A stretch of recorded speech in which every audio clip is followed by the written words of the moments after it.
We're back. General Kenobi.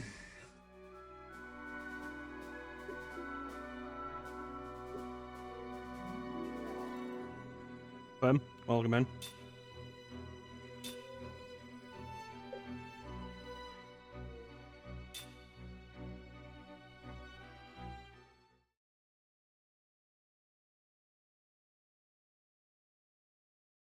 So I was doing some grinding from the raid. That Indonesian film that redefined what martial arts sequences can be in cinema.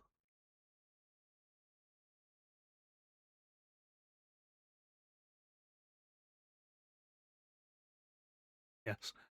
If you've never seen that, recommend looking it up. Really good. The second one steps it up. Alright, so, let's take a look. I have done some grinding. Don't refuse, you fucking cat. Let me see. I have yesterday's stream here. We ended at 42 hours, 49 minutes. So I've been grinding for almost 4 hours. Feels like longer. The stats were as follows. Time was at level 47. Mac was at level 40. Seth was at level 42. Sierra was at level 47. Ming was at level 48. Jansen was at level 45. Hook was at level 41. Sed was at level 42. And Tolton was at level 40. So that's what's happened. On the grinding, we now have quite a bit more, and I also know some stuff to go for. Some new skills have been unlocked. Most of the characters have extra stuff. And there's some stuff I want to do. So let's go do some stuff. Because the grinding I'm happy to do off stream. There's some other stuff that I wanted to have on stream to show how it's done. I was looking at my immortals and like, okay, can I get some more slot seeds so they can have more abilities? It turns out I can, but more importantly, there are 3 accessories in the game I can get, which add 3 slots, 5 slots, and 10 slots respectively, and you can stack them for a total of an additional 18 slots per immortal. I stumbled across the accessory that gives us 3 slots. Where is that? Here. And I know where to get the 5 and 10. We're going to do that right now. Yeah, you should watch the Raid Clim and the Raid Redemption, which is the sequel. Like, check out some clips of the fights on YouTube. It is like, mwah, chef's kiss.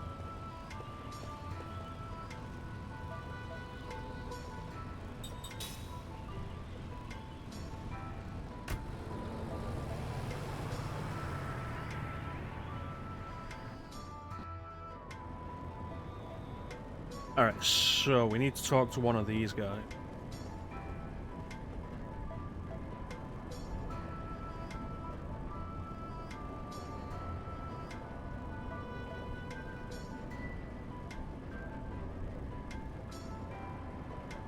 Yes. Square near the pallets.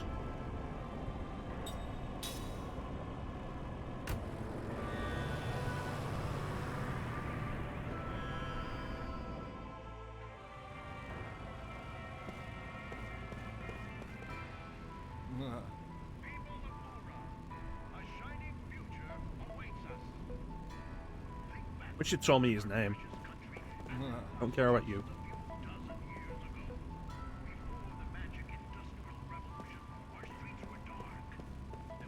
Who? No?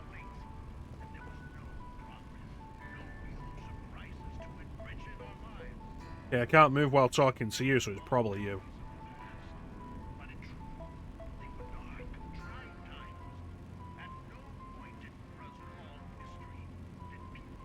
Yes, I do. Here you go.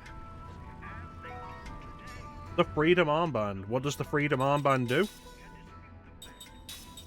Increases slots by 5. And like I say, stacks.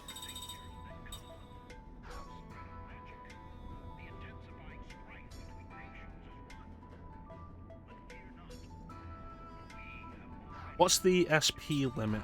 What's the SP cost to learn this? 35, that's not bad.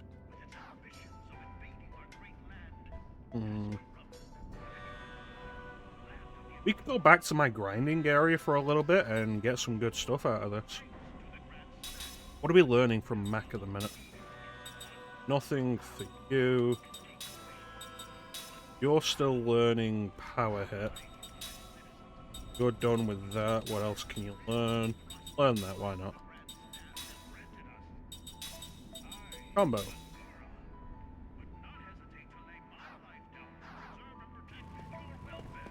Because you know what I always say.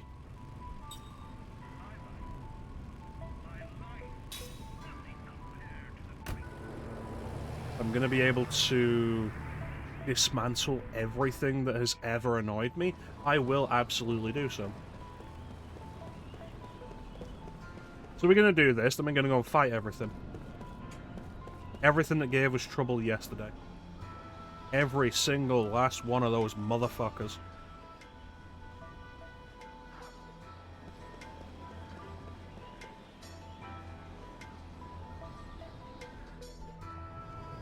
What I'm gonna do is, hey, remember that fucking holy beast? It was all like, oh yeah, no, I'm a reasonable fight, and then you get near the end of it and it's like, hey, I'm gonna hit every character in your party for 999 damage. We're gonna fucking kill it.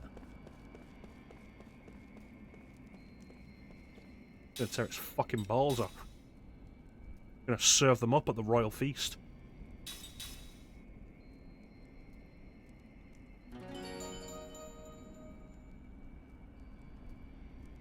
So, I also found out that the double abilities that Sed gets...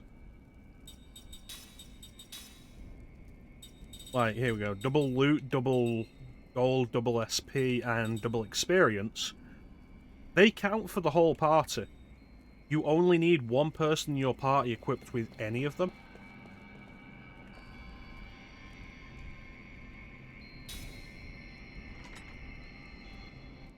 Which frees up slots for everybody else. Just like put one on each person in your party.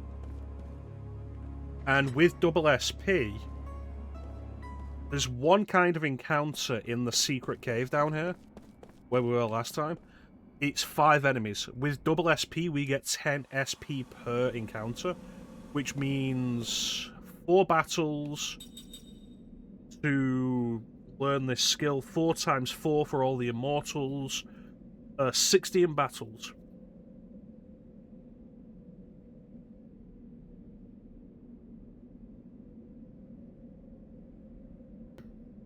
$16 battles and everybody will have 8 slots.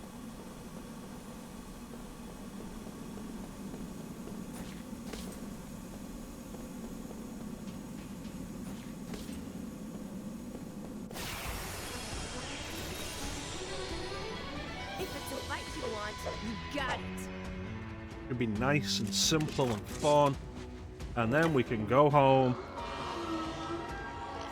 and save the world or something.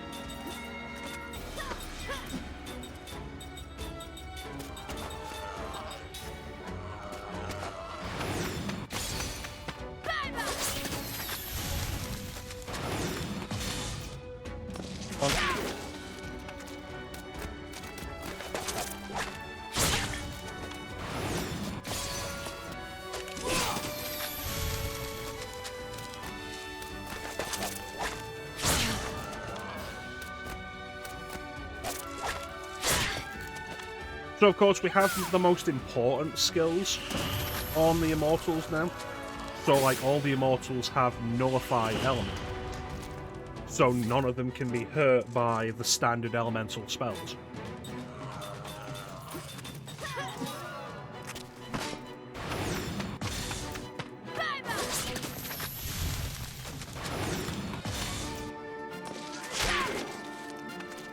I think the last time I did that kind of thing was Digital Devil Saga 2.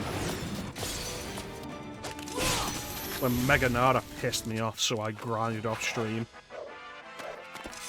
And got the skills to completely dismantle the motherfucker.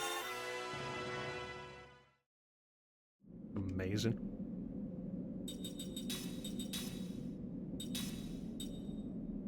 You've learned everything from that.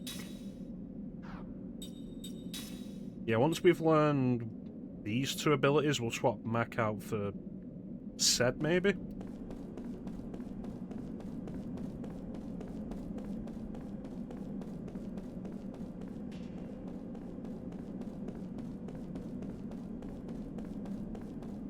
And we end up with, as you would expect, the Immortals being the best characters to use in battle. Because of just how broken they can be, because of all the abilities they can equip, and then having the room to equip all of those abilities.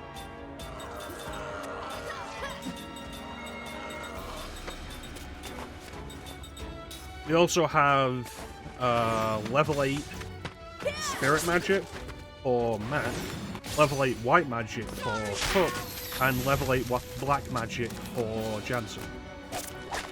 Which all of the Immortals have learned now.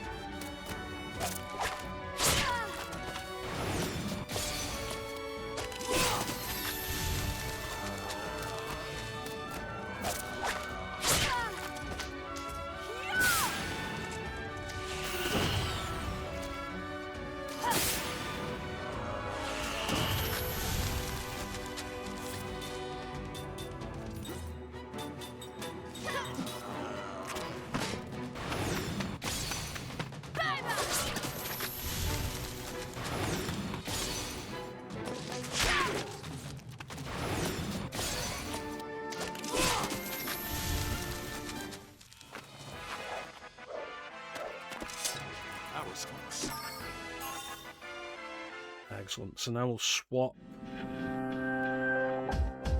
Hey, Panda.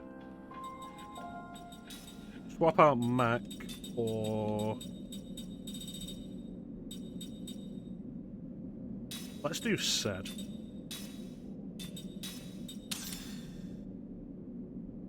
In fact, move Sed over here. There we go.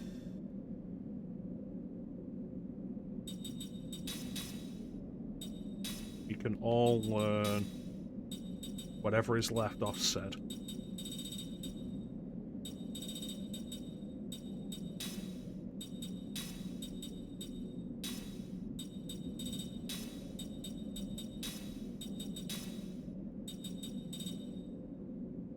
Greetings.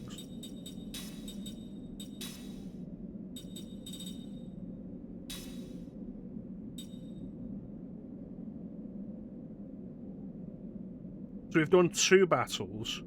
We have, I think, 14 more.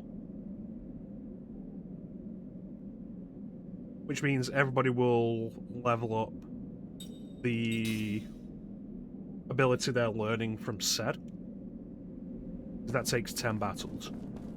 Because those double abilities cost 100 SP to learn.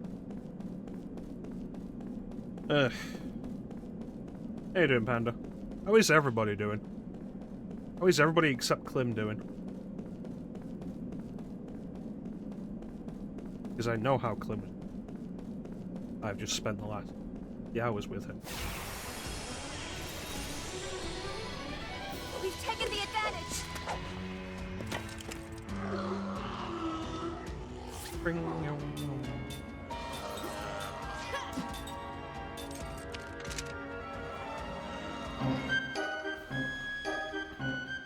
Hey, Zeke.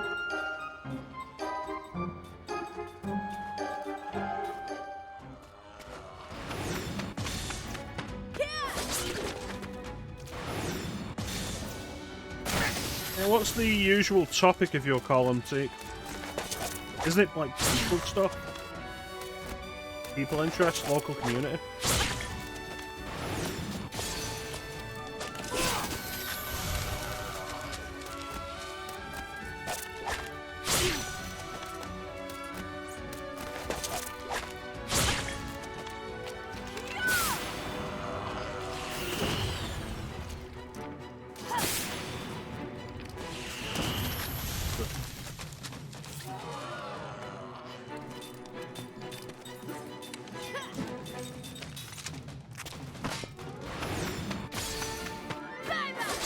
See, we're at the point where if I can get a perfect on these guys with Seth or Kain, then it's a guaranteed one hit on these enemies. Hey, not bad for a young punk. So every one of these fights goes by in like 2 rounds.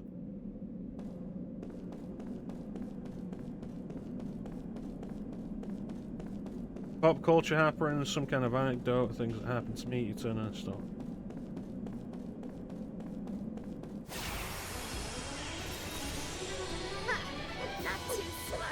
You could talk about your local food scenery, like you're hungry. Like, what are your local diners and dives and drive-ins? Spike your hair up and start wearing like plain t-shirts.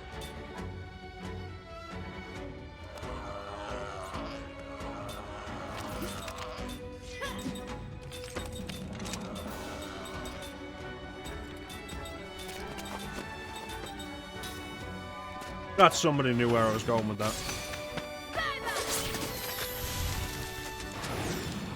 Look out, he's got a gun.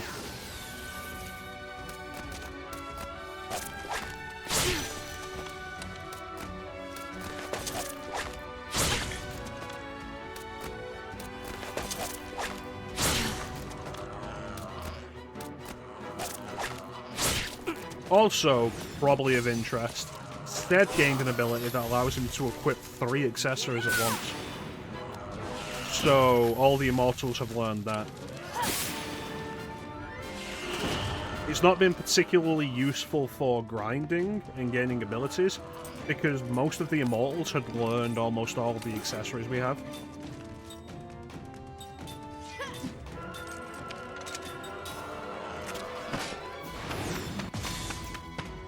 It will be good afterwards, though, for extra abilities.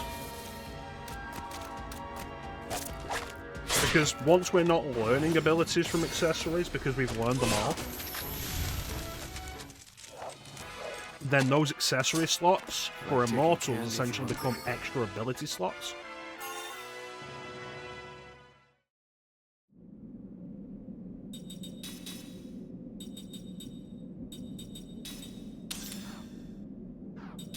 And then we give Kain slot +5.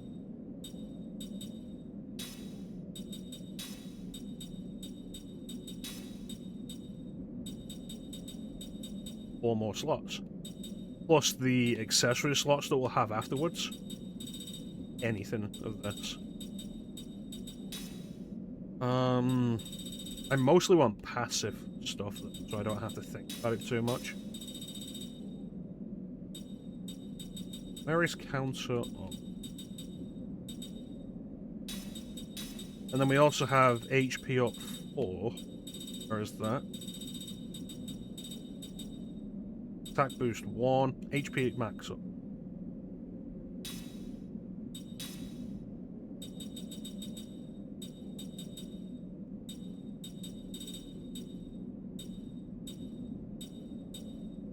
And attack boost.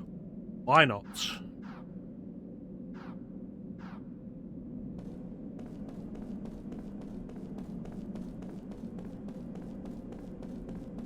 You know what? We don't have to do the grinding for this right now. Because I'll need to do grinding after this anyway. So what we'll do is we'll go and get the +10 slot accessory. And then we'll grind them both at the same time and it'll be much faster.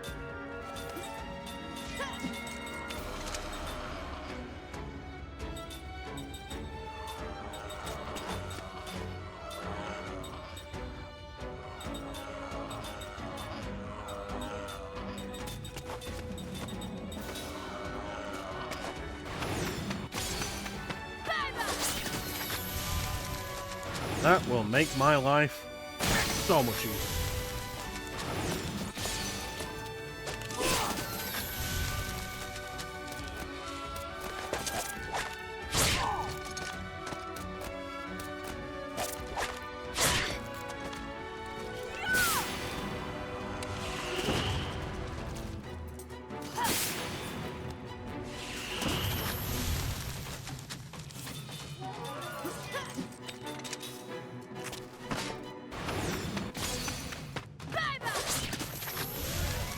And that's where we're at with this.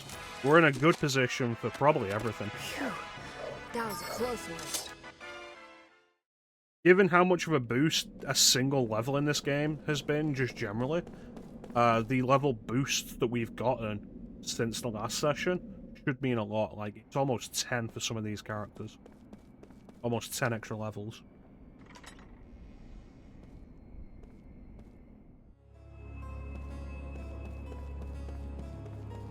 Let's get out of here.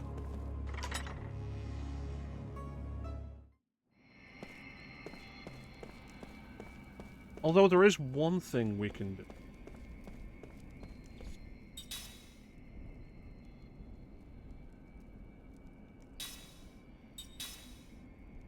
We can see about opening the final Royal Seal. And then that should give us another thing that we can level.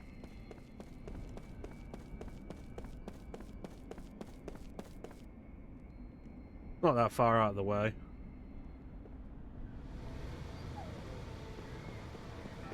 Really wish there was a quicker way to Gongora's house.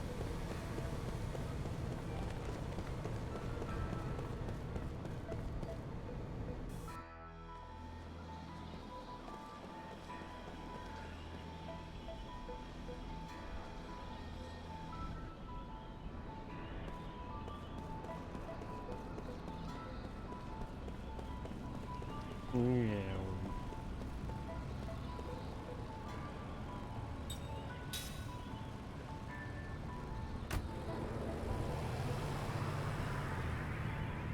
Also, probably of interest, I went back to the auction house. I found out what the auction house is actually about.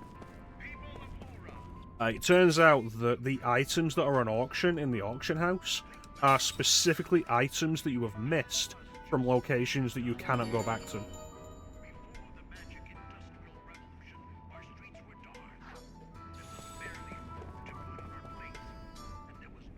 And in one run, I was able to buy everything there.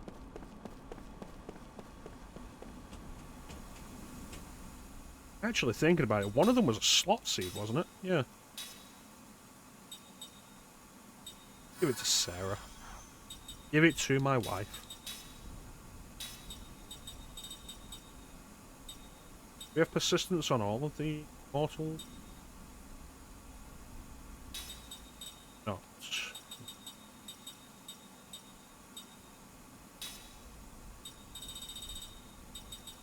There we go. Yeah, as far as I'm aware, from what I was looking into, there are only 2 items that you can miss that you can't find there, and I already had both of them.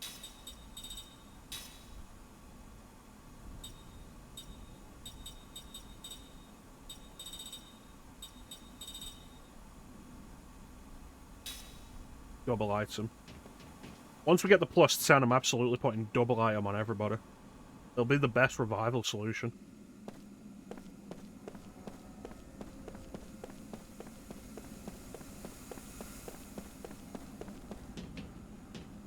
Yeah, I do like it when games give you a way to obtain the missable content.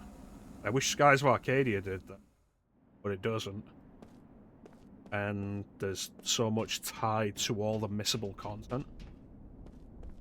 That was a big part of my stress when I was doing the Vice the Legend run on Skies of Arcadia, because one of the stipulations is you have to open every treasure chest, and some of those locations you cannot go back to.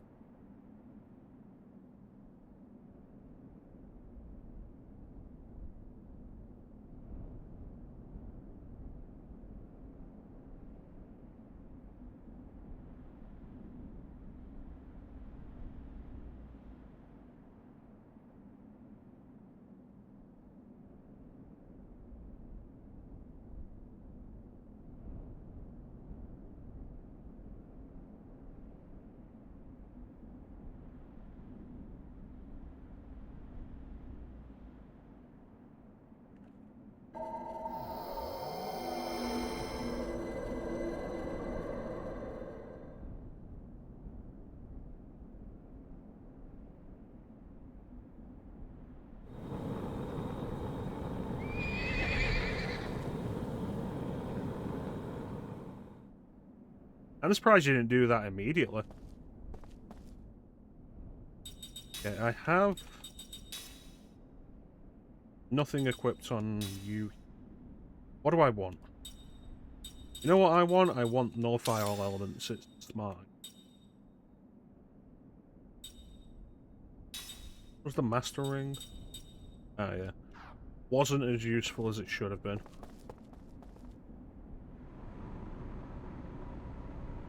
Odin? That you?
The weeping simp you used to be.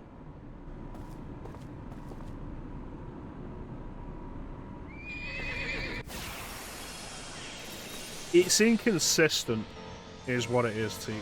Sometimes there's voice acting, sometimes there isn't.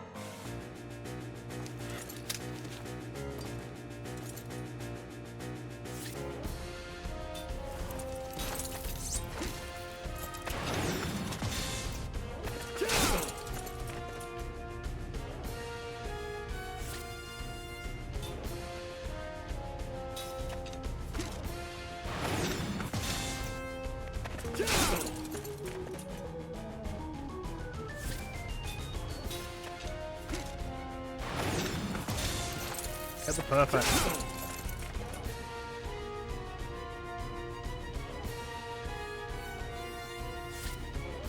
Alright. Complete defense. Probably a good idea.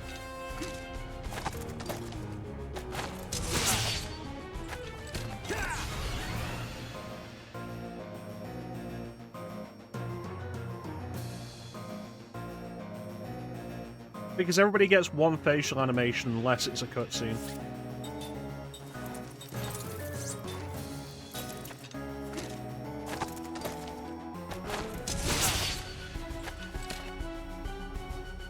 Beware my blade.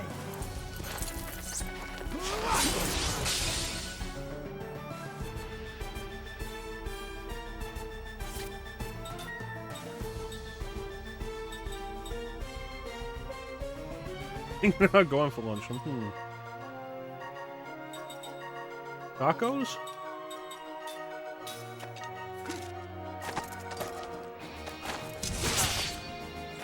That didn't last long.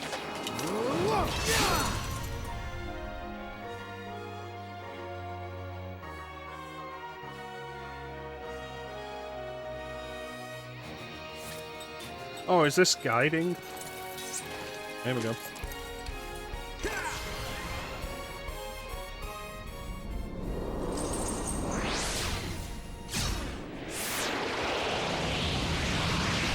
Sometimes you have to pay attention.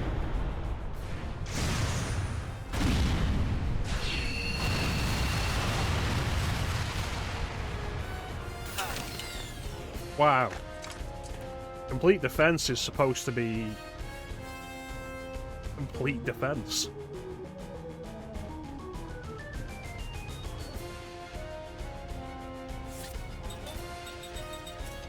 Ultimate hit.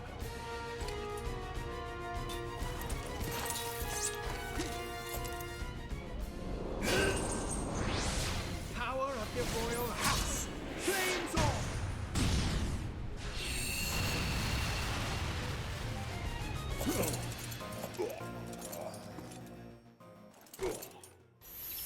I did it!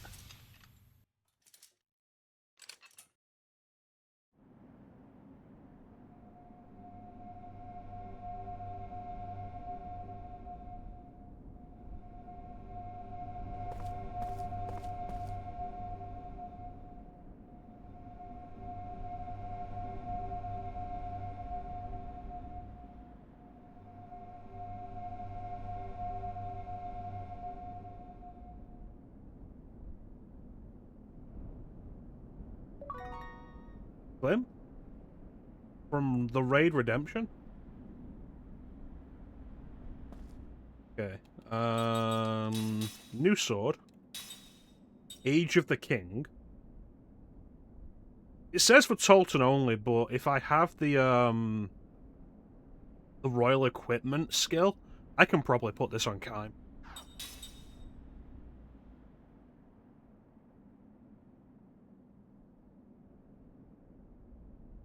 That's pretty good.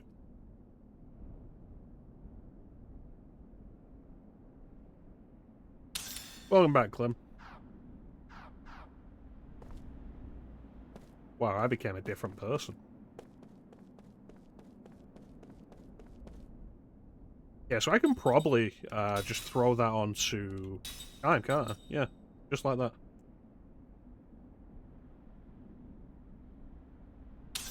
Thanks for giving me a new sword. Yeah.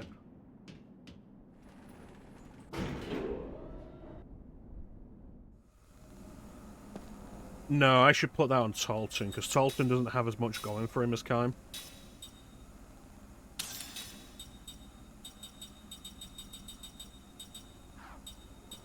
And I think I'm going to want Tolton in the fight we're going to do in a minute.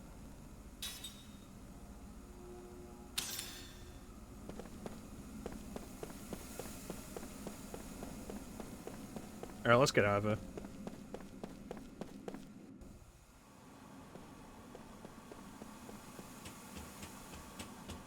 Also, I found out how to check my achievements on Xbox 360 games on this. If I press start and select, it brings this up. The original Xbox 360 guide. And I can go into the achievements here. And then there's this section here for Xbox 360 game. And this game that's labelled in Japanese for some reason. Right here.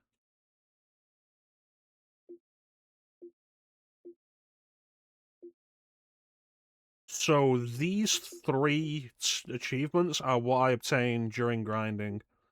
Inflicted a total of more than 1 million damage points. Tolton has mastered all of his available skills and killed 1,000 enemies. Most of these are secret achievements.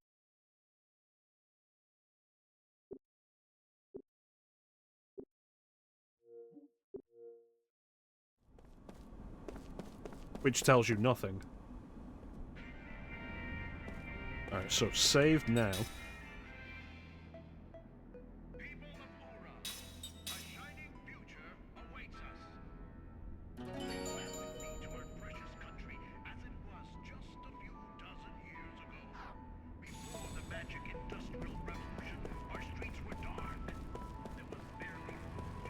Okay, take me outside.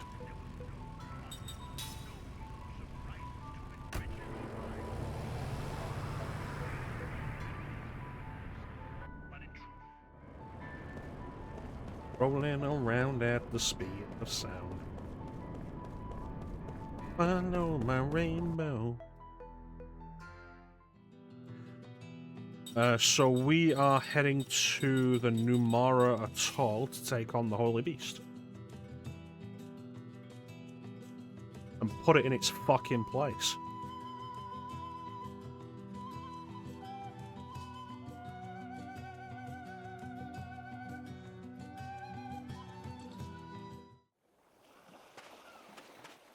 Alright, so take Sed out of the party. Did Tolton learn any new skills? I don't think he did. Oh, he did ultimate hit. Alright. Good, that means this won't be for nothing.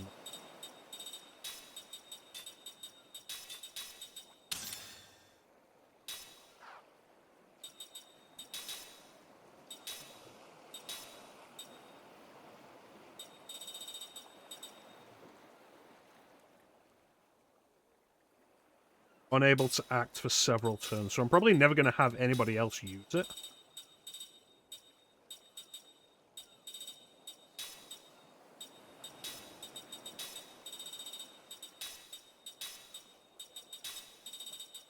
But it's probably not a bad idea to have. Resistance, complete defense, and nullify all elements. Resistance, defense, defense, all. Resistance, defense. You don't need royal equipment.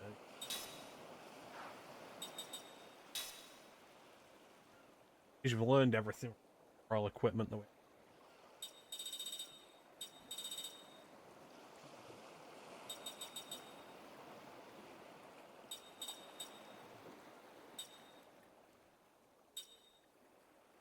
Yeah, reducing casting time 2. Anything else for you? Double item's fine. Yeah, it's fine. Alright. Let's see how much things have changed.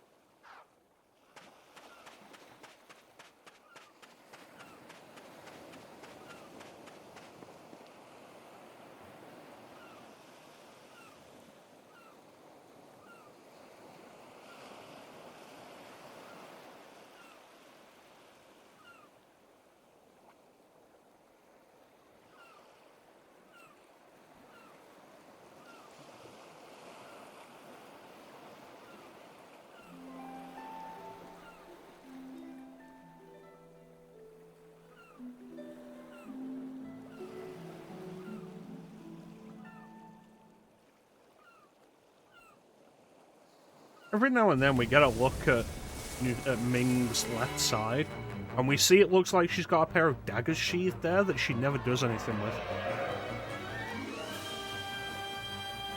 Yeah, right there.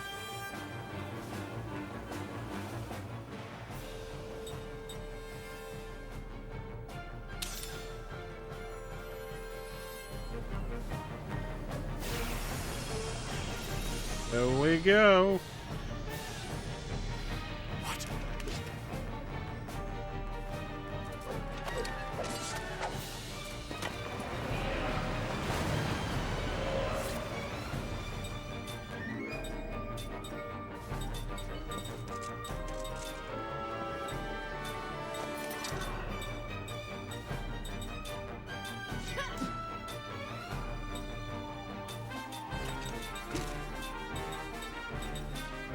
Water, so ground.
Here it comes with its bullshit.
Can get us this time, you little fucker.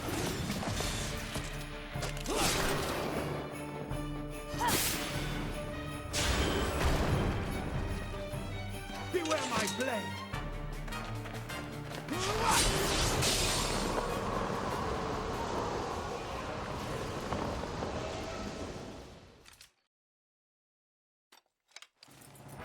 Now hit it again so it learns its lesson. That was one hard-fought battle.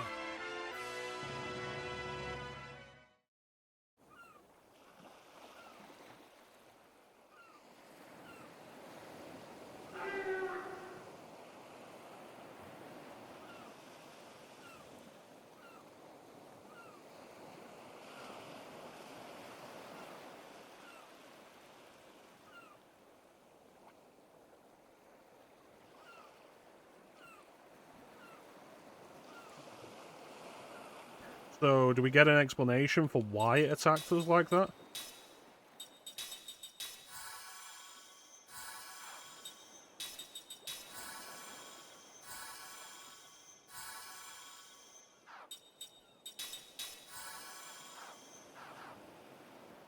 And now we can equip 1,000-year memories, which increases slots by 10.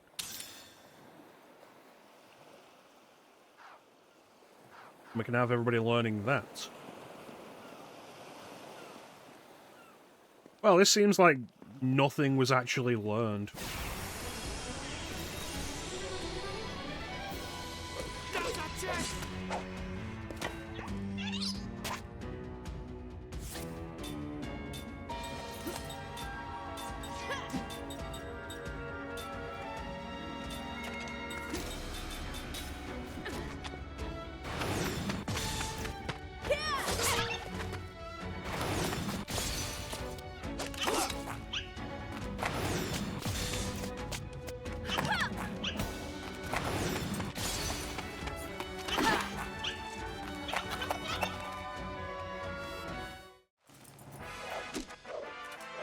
Let us pray for those who've passed.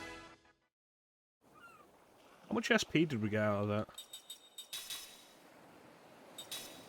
20, so not bad from learning Ultimate Hit.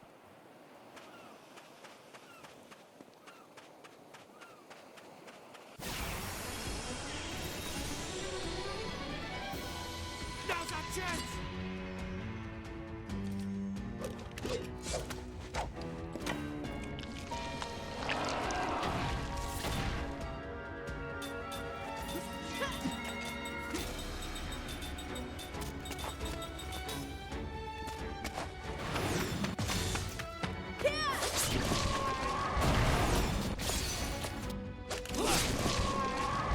Much better damage against this thing now.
take him now.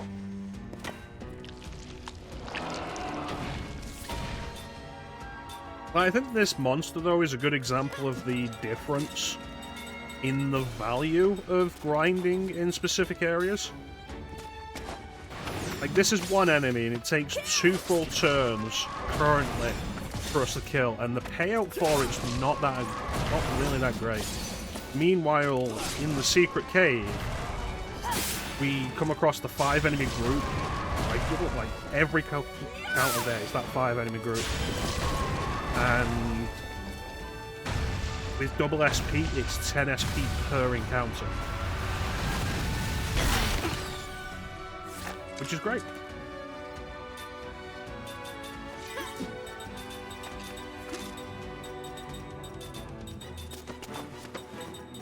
And it's economical.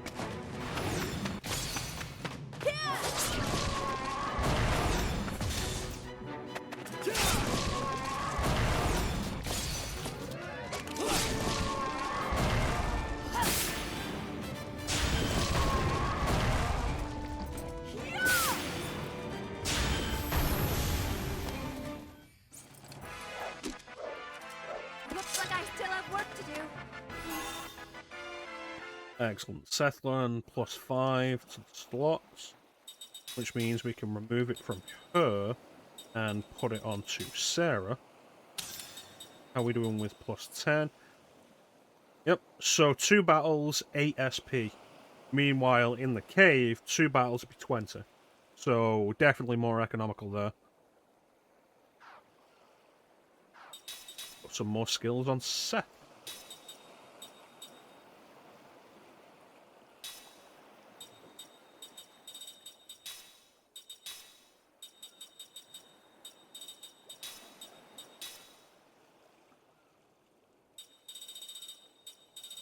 What do we got? Resourceful, I feel, is a good one. Do we already have double item equipped? No. It is double item.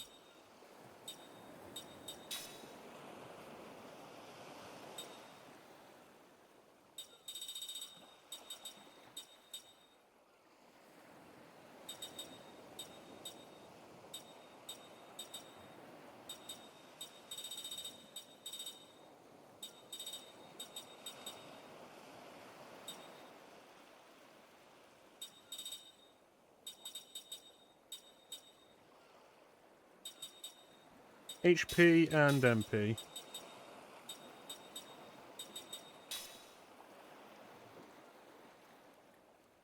That feels worthwhile.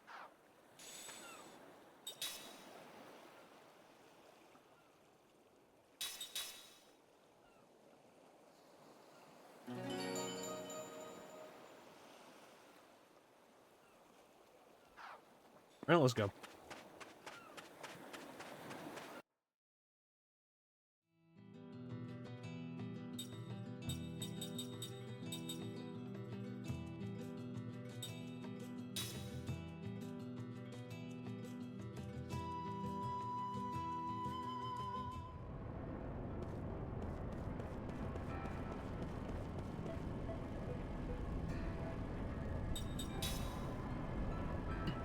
So it turns out there is an achievement in this game for getting all the treasure stuff. So that's everything out of every treasure chest, every pot you can kick, every piece of destructible scenery you can ram, every pot you can probe. Everything. And the only stuff that goes to the auction house is stuff from permanently missable areas. Anywhere you can go back to, that stuff is still there, and you will have to go back and get it.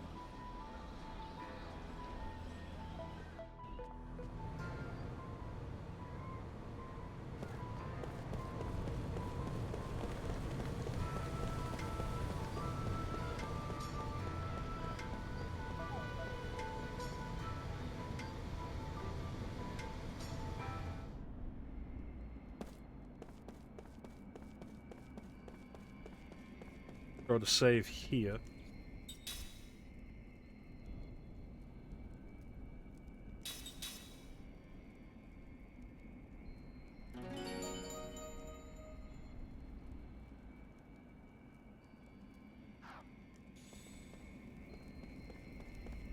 And let's go back in.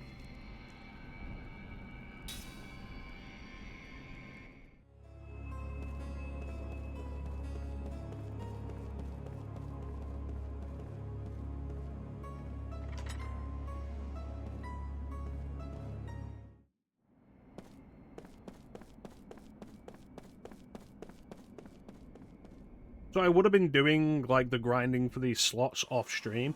The trouble is, I think showing the letter errand was worth doing on stream, but more than that, showing the Holy Beast fight on stream was, like, probably important.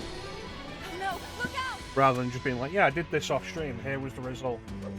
To be fair, I was expecting the result to be something more substantial than, oh, it says thank you. Doesn't even say what was going on. It just attacked us and then it said thank you. What is that?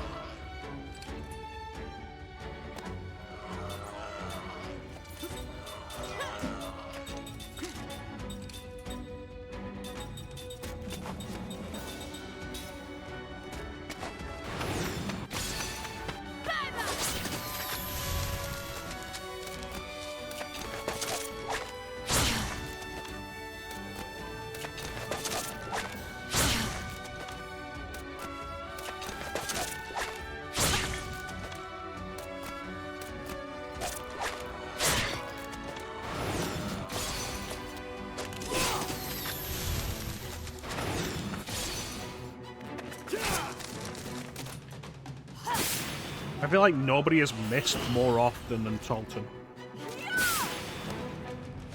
I think I will take that sword off him. If he's not going to land a goddamn hit, then why does he have one of the best weapons?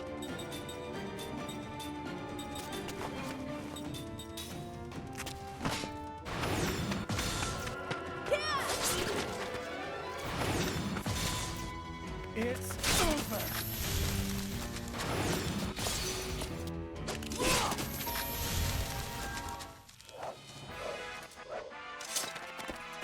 That was close.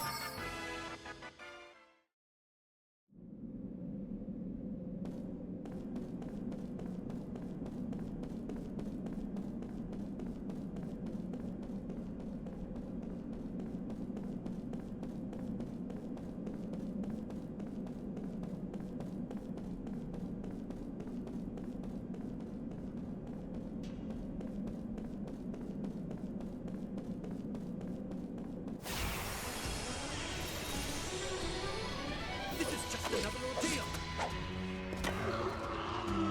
Alright.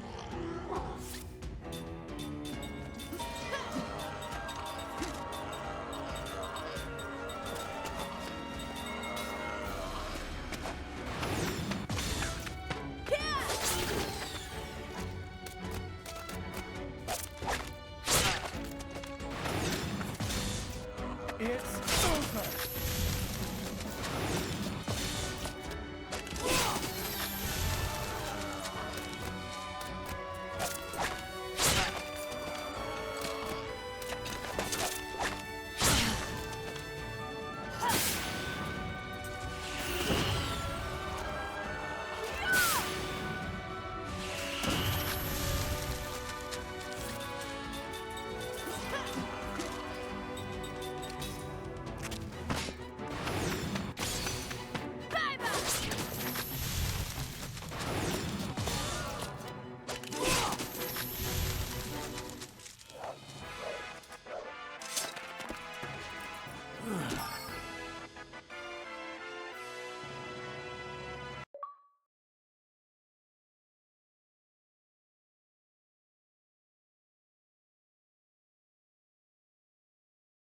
Change the battery.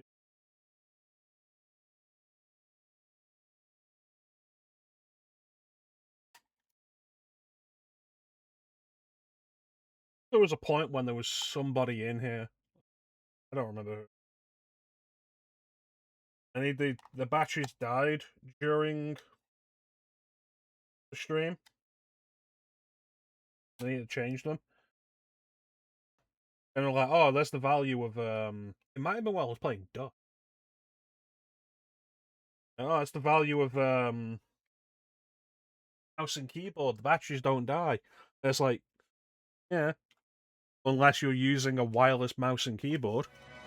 Batteries wouldn't die if I was using a wired controller either, you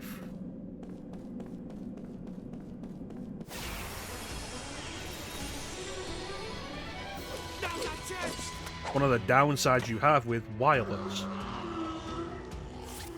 There's nothing to do with controller.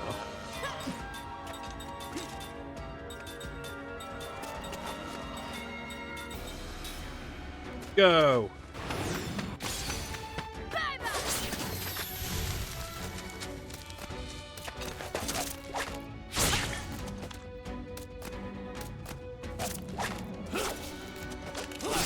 Nice.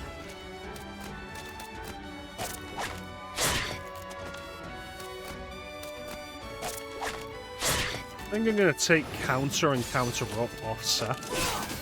Because I feel like it's not having enough of an effect. It's over.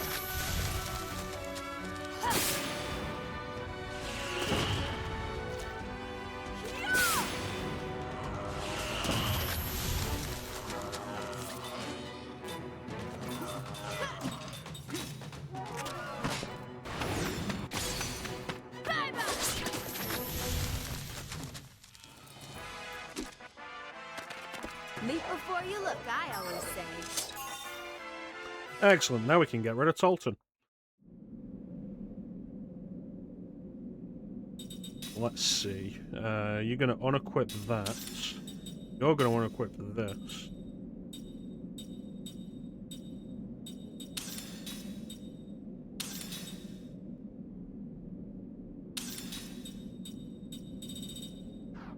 And then you're going to equip that.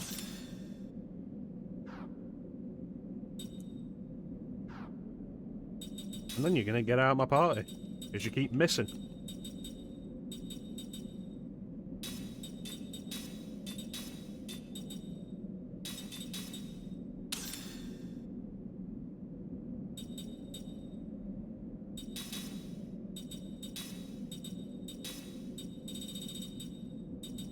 Go and continue learning what we were learning.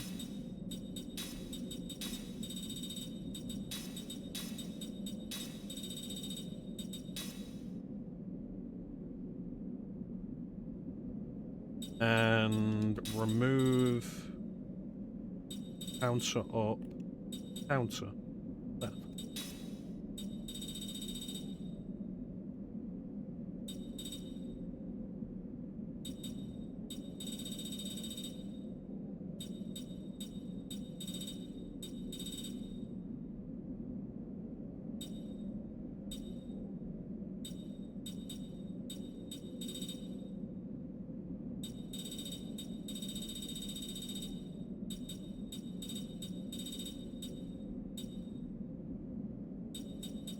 Attack boost, probably a good one.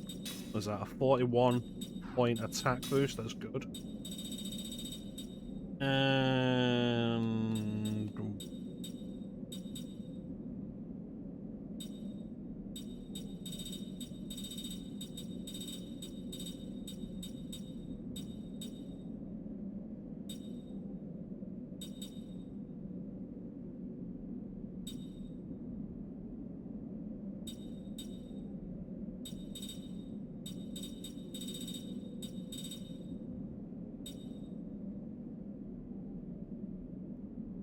at some point, I'm going to need to take off the black-white magics and replace them with black magic and white magic, because they don't cover the top 2 levels, which is where the tier 3 magics are.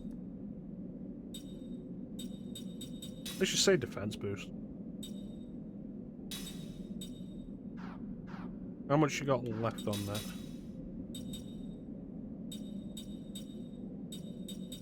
Cool.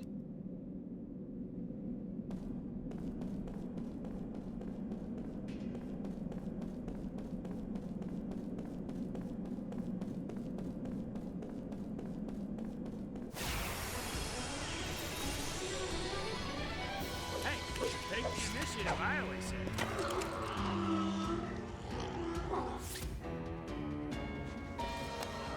Wonder if it'd be worth giving Seth royal equipment as well for one of the other swords.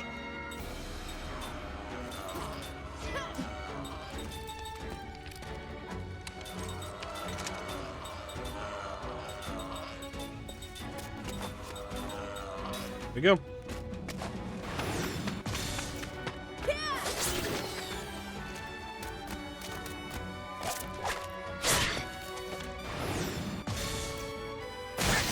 Ooh. Nasty.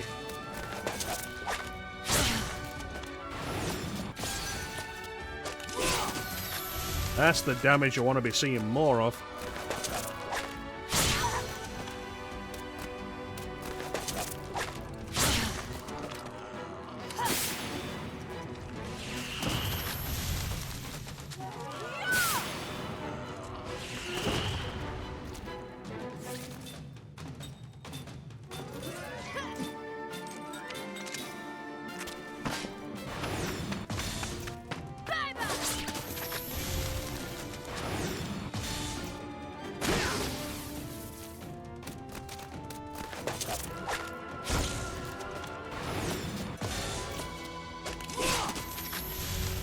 And theoretically, we can do this grinding infinitely without having to leave.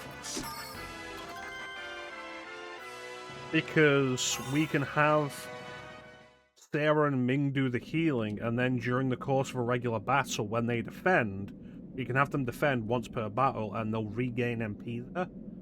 And so they'll regain the MP that they've spent on healing.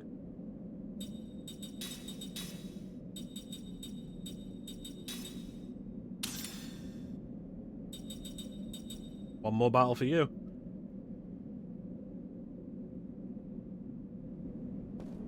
Like, this is a really good ability grinding spot.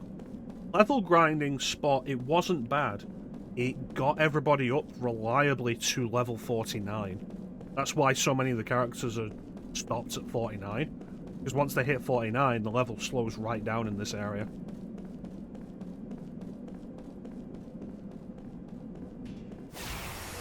With every encounter being the same encounter, and it reliably giving me 10 SP per battle, like, it's a good payout for not all that much work. Like, I've definitely worked harder for less.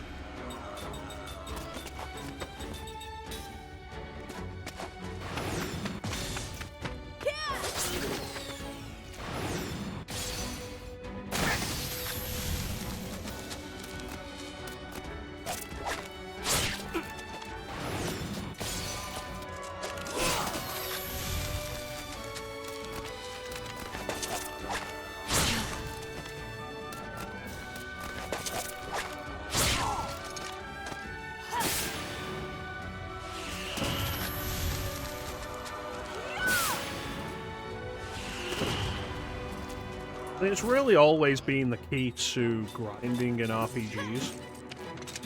Like, figure out how to get the most out of the least amount of work.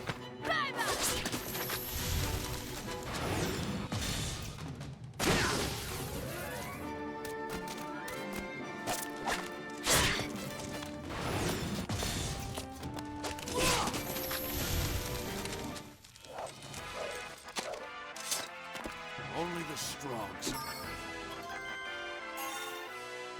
Excellent. Now Kime's broken.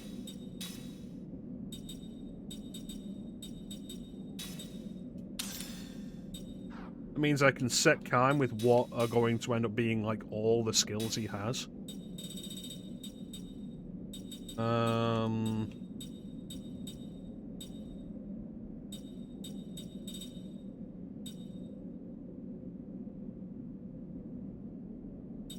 Now let's get rid of counter and counter up. They're proving to not really be worth it. And plus 10.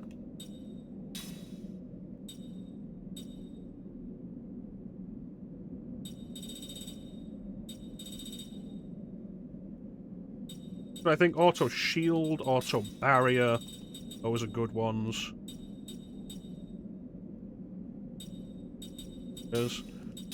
Double item, I think, is just generally valuable.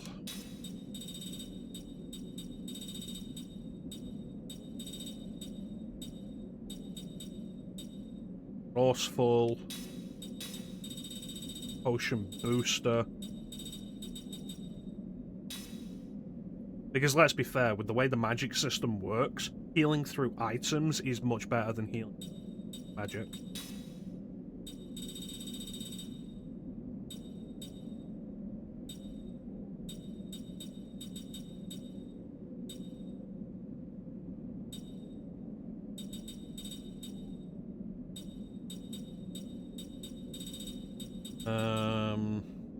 Level 8 white. Replace that with level 8 black.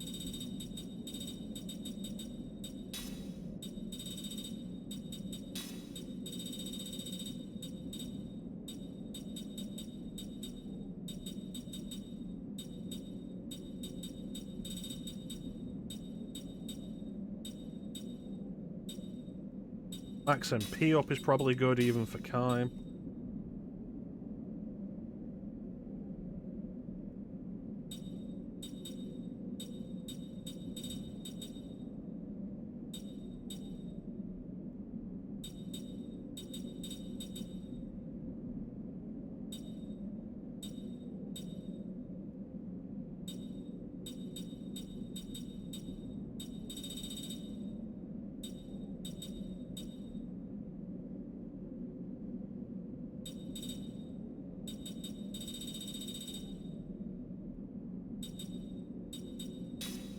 Boost, sure.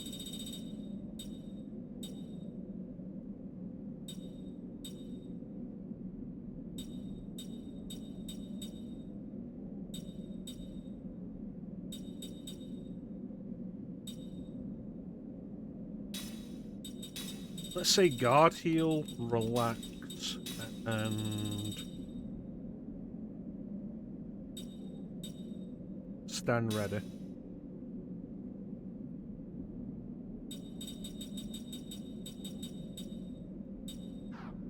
Then that's Kime, probably set for the rest of the game now.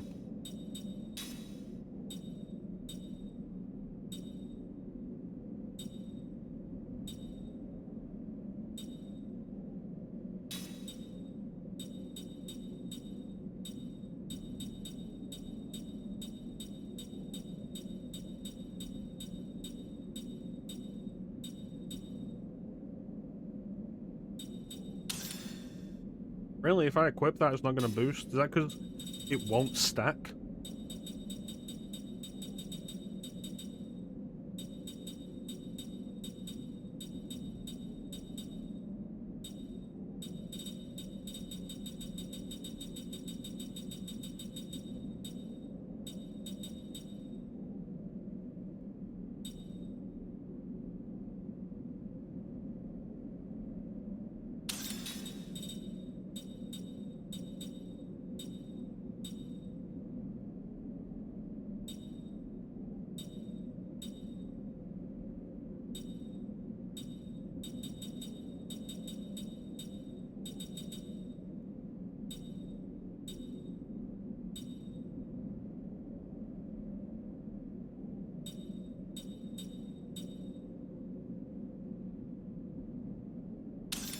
Yeah, why not? Immune to poison.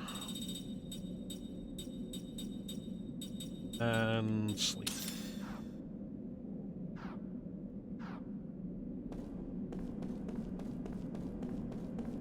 Yeah, so 18 additional ability slots for the Immortals. That's ridiculous.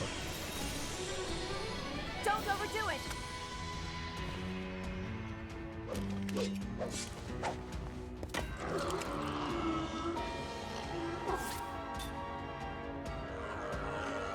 I believe when I was looking into it, it said the cap for Immortals is 30.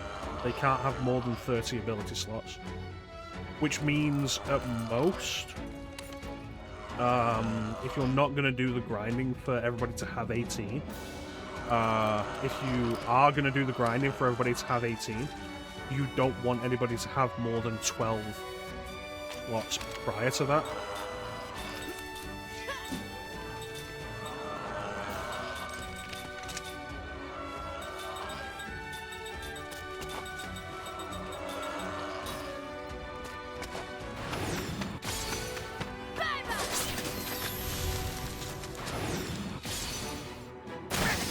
Nice.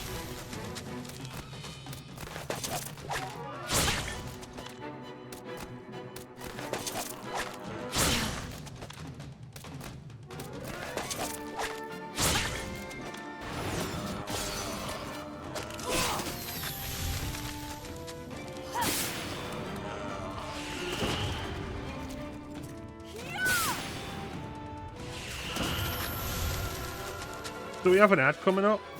What I'm going to do is I'm going to run the ad while I keep grinding.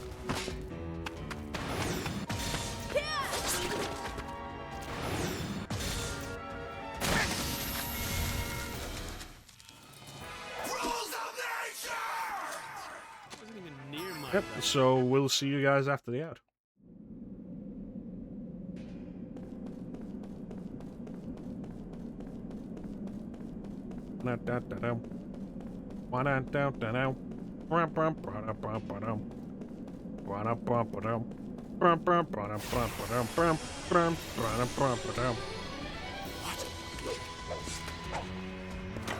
Video games.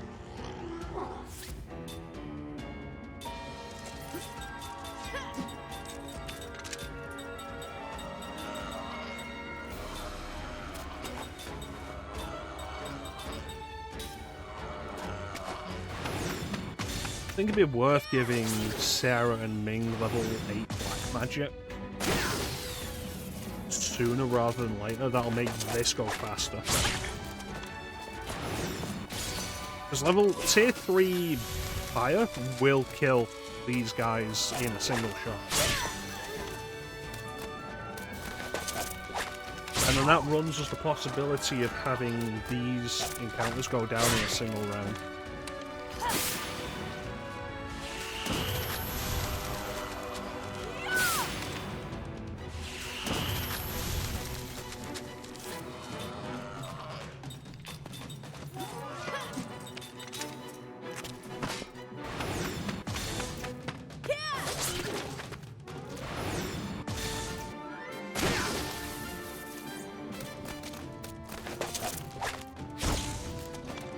I like that. Said attack the wrong enemy. Guess he's dizzy. We have another turn.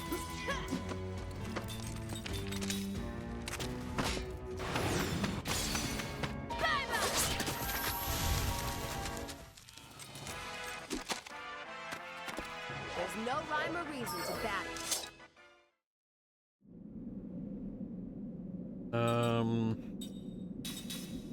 That's learning this now. 20. See. Right now then, let's switch out for Sarah.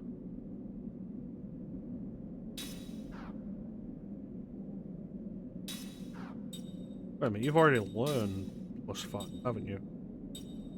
I just didn't put it on you because I'm an idiot. Alright.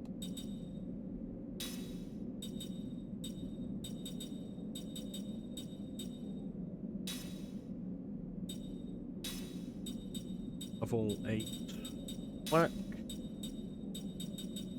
Level 8.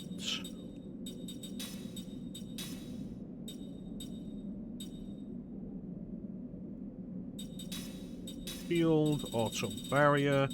Feel like generally good ideas for the wizards. Welcome back, everybody. Now you fucked up! Now you fucked up! Now you fucked up! You have fucked up now!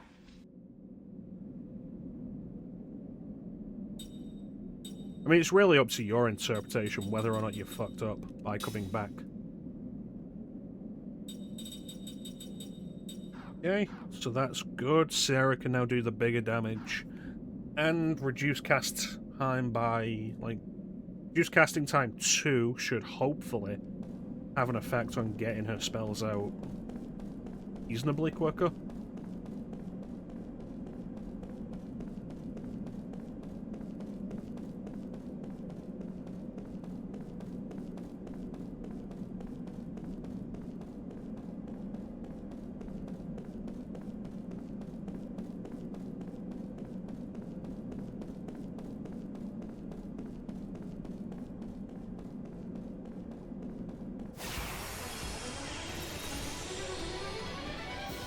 You better say your prayers.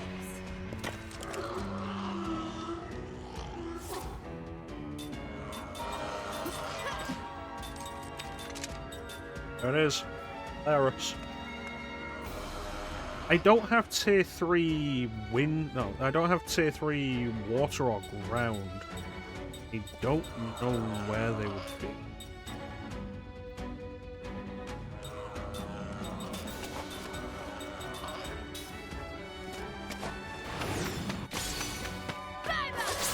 Something worth looking up, perhaps?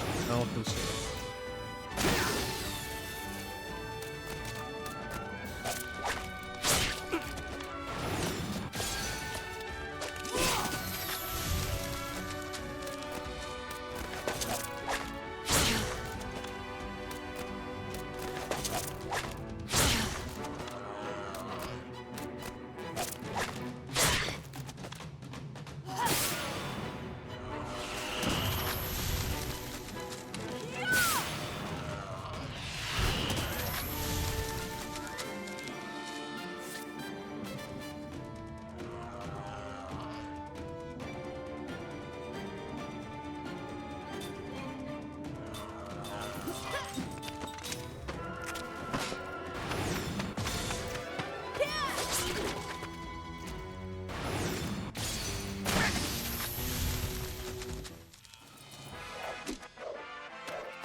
Wasn't even near my level.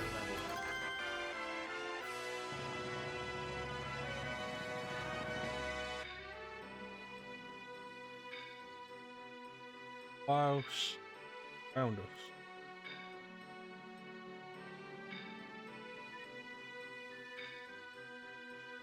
Huh. Fascinating. These are both found in Grand Staff. So I've not missed them. I have access.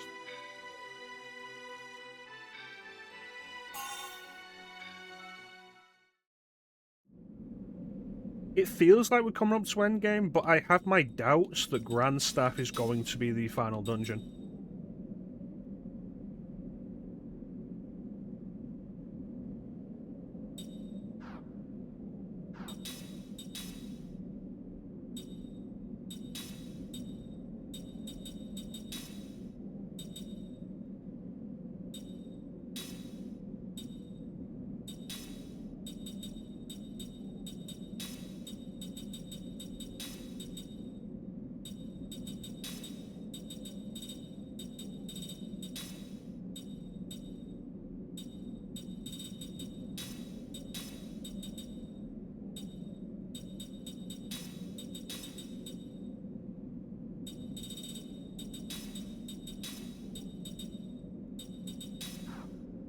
Right, and how close is Seth to finishing this one?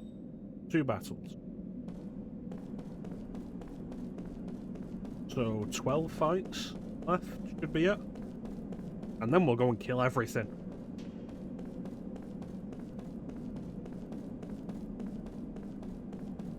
Be glorious.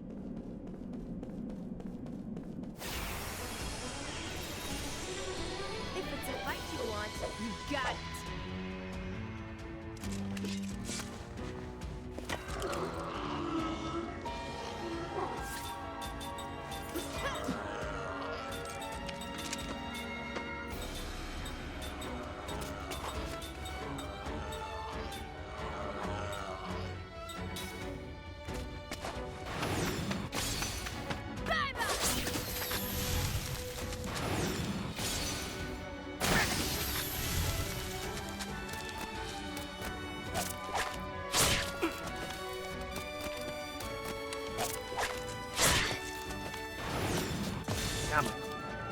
Oh wait, no, Cam does enough damage anyway, which means this will be a one-turn victory. Excellent.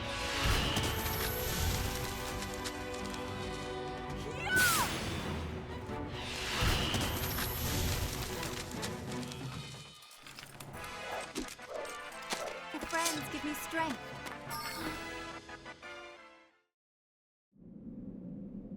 Let's double check that, make sure it is 10 points per. It is. Excellent.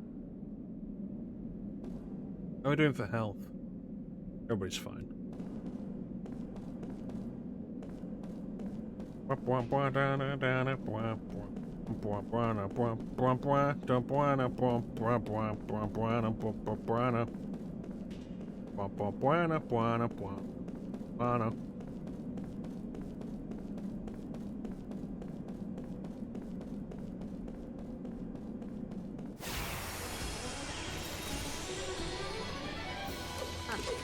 Let your guard down, eh? Alright.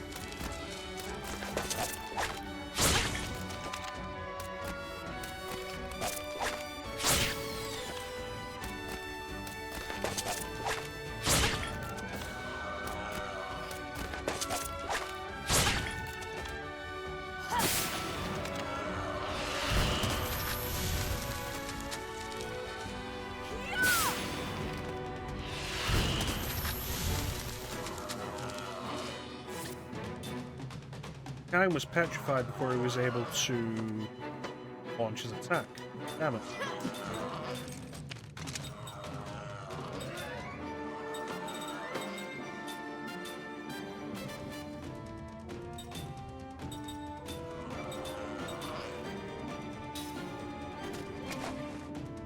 Okay.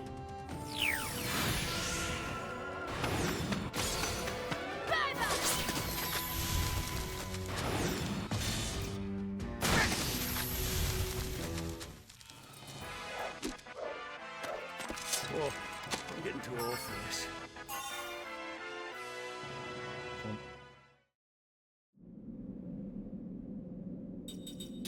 Seth loses that. It goes on to Sarah.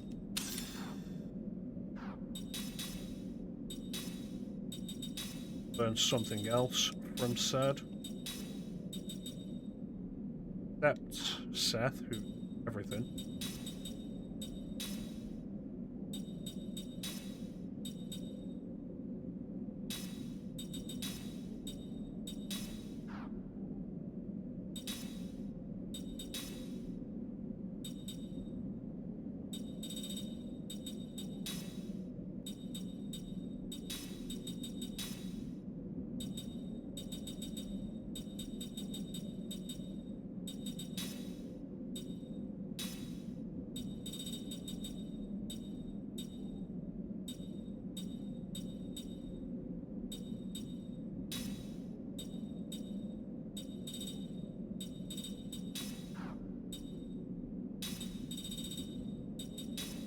Right.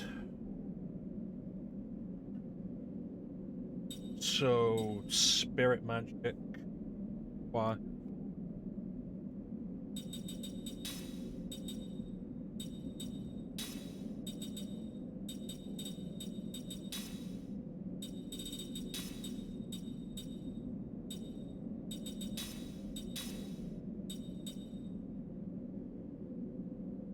Royal equipment will change her sword out.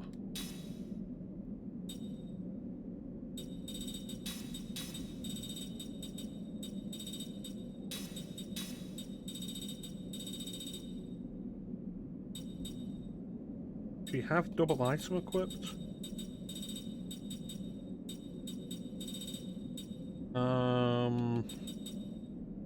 Potion booster.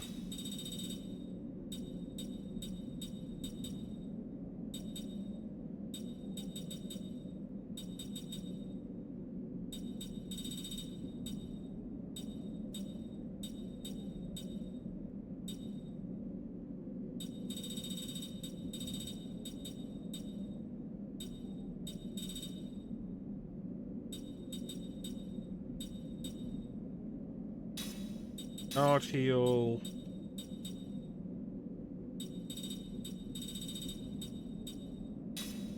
And stand ready.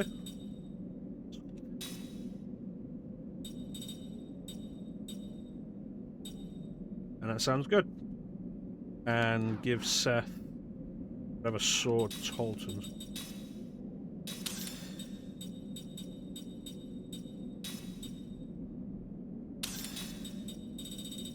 Nothing more powerful than that.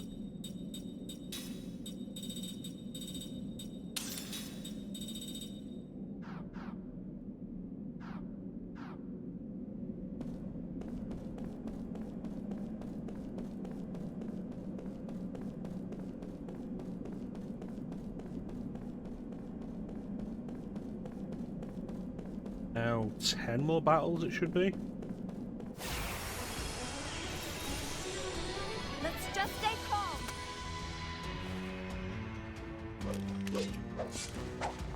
Bing, bing, bing. Look, now this should go even faster.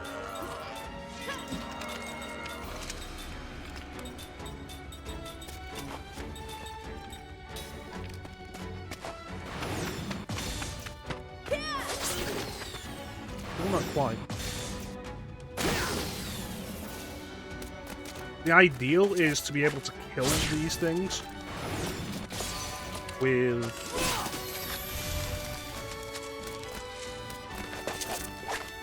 a good rather than requiring a perfect for a one-hit kill.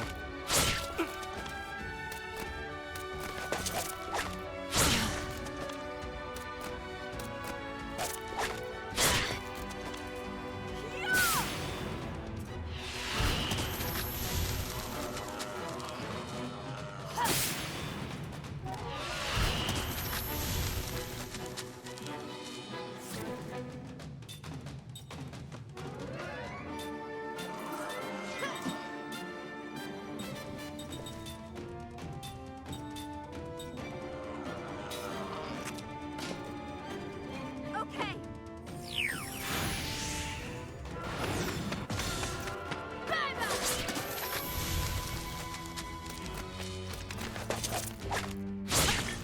There was some magic on sale in Kellalon Village, and I can't remember what it was. I think the Kellalon Village also had... It had, like, the best medicine available and nothing else, but also had staffs, I think.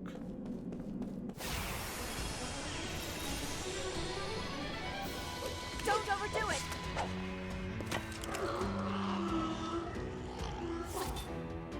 But I'll want to go and buy a bunch of max out the status restoration items.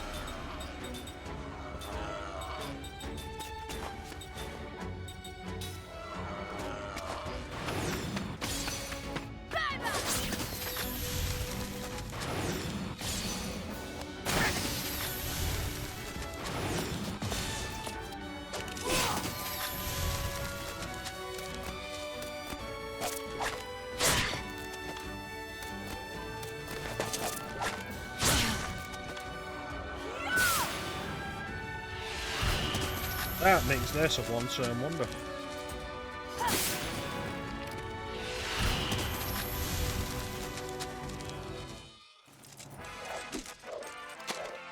It appears I've still got a lot to learn.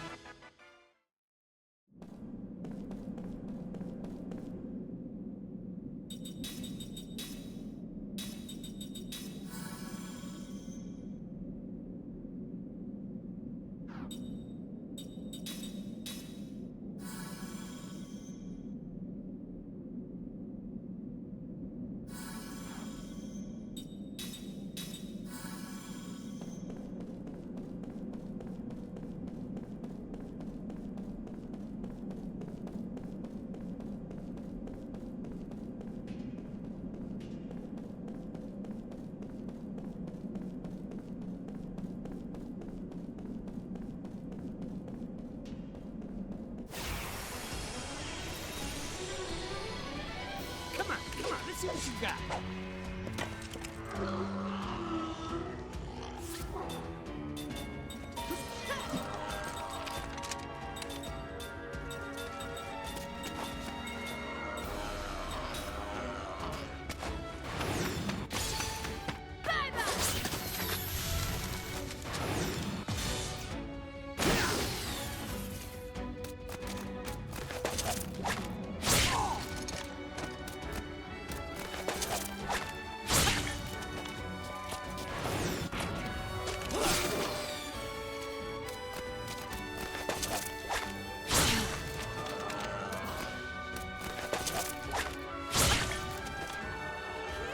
Well, the real value of this is it lets Sarah and Ming have a turn to recover some MP.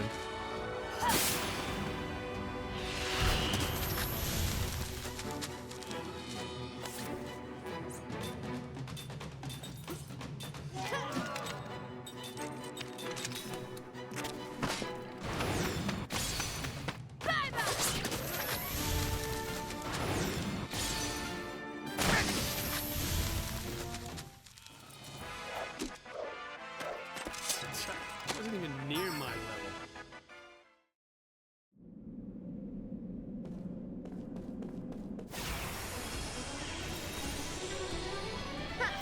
Not too smart, eh?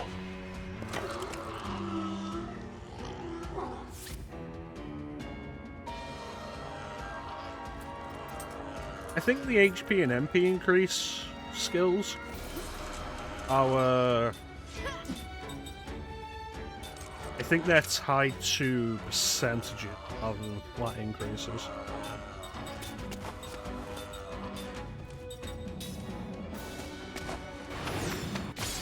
So Kime gets more out of HP up than Sarah does. Sarah gets more out of MP up than Kime does.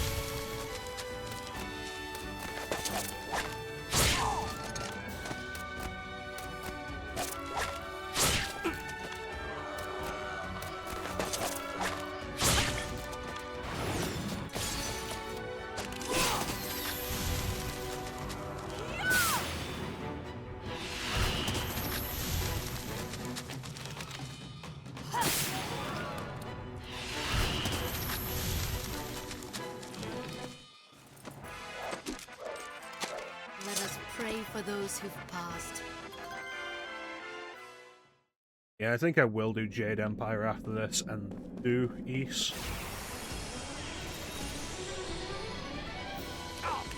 Because if there's one thing you can always give to Western RPGs generally over JRPGs, not really grinding.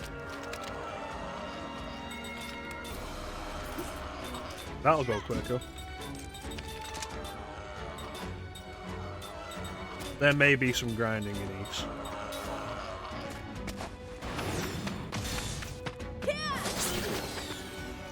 Well, given the nature of the game, it would be faster than this.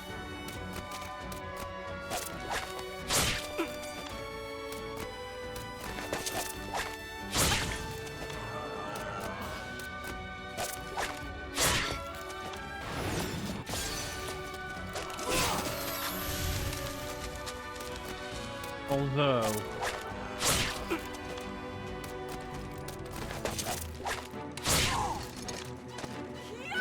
if I'm wanting to split stuff up as much as possible, like I want to do Jade Empire earlier in the year, so there's a good amount of space between it and Dragon Age, two BioWare RPGs that I'm doing. And then bearing in mind that I have multiple JRPGs happening this year and not as many action RPGs. It might be a better idea generally in that case to do Lost Odyssey, Jade Empire, JRPG. I'm getting too old for this. So maybe I'll do a game I was talking about doing last year a bunch. Between Jade Empire and East. Maybe I'll do Jade Empire, then Paper Mario, then East. We'll see. We'll see what the future brings us. Sarah has gotten lots.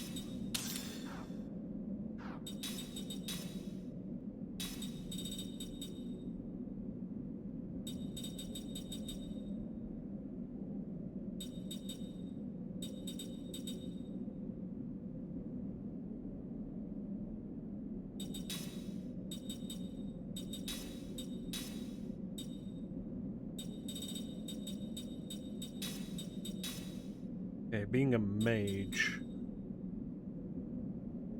Doesn't have spirit yet, so we'll get that on her.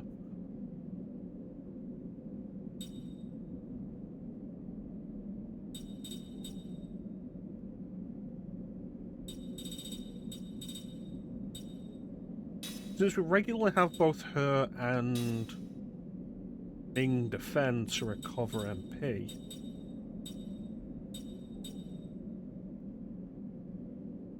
This is probably a reasonable idea.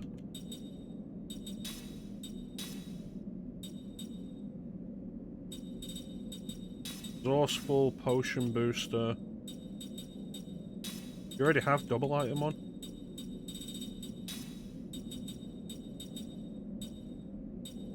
MP up. Defense boost.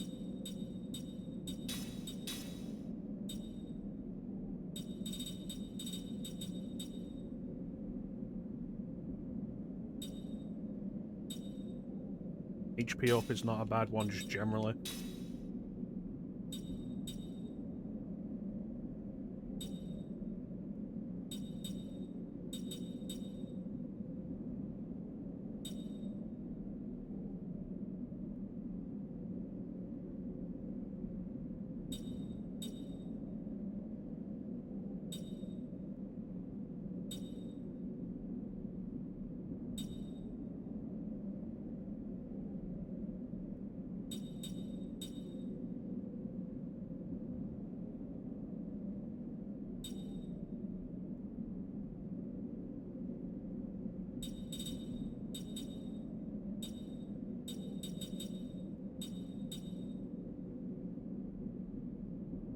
Yeah, let's have spell counter, why not?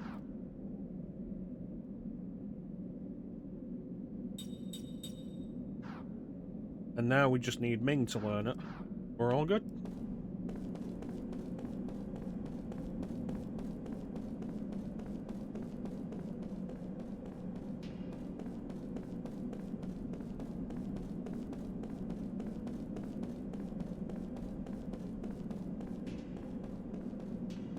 This game's been really weird about the encounter rate. Sometimes you can go for ages without running into an enemy, and then other times, like, step and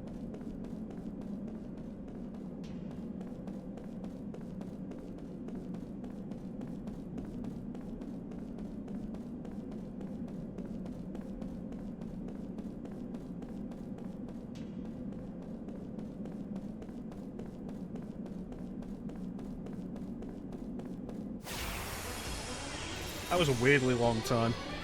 Oh no, look out!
You know, that's a good amount of HP. Good amount of HP recovered, though. Phew, that was a close one. I think I'll be happy with that.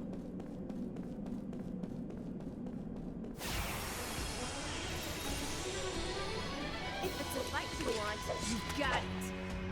Hopefully these guys will attack the front row a little bit, and I can get an idea of what the GC recovery is like with that.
Didn't recover any GC.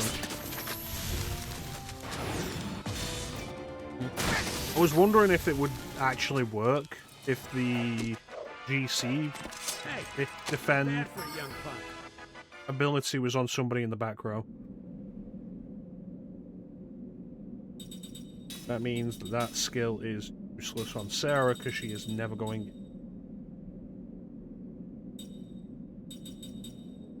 Oh, did I never actually put that on Sarah?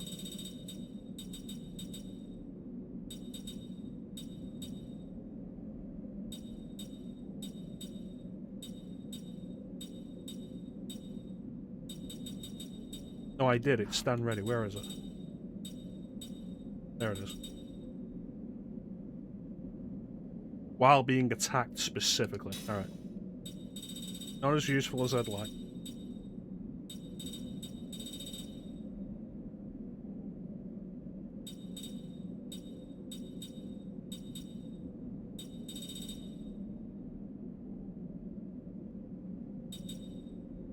Vado might not be bad, but I'd like to see actual numbers for it.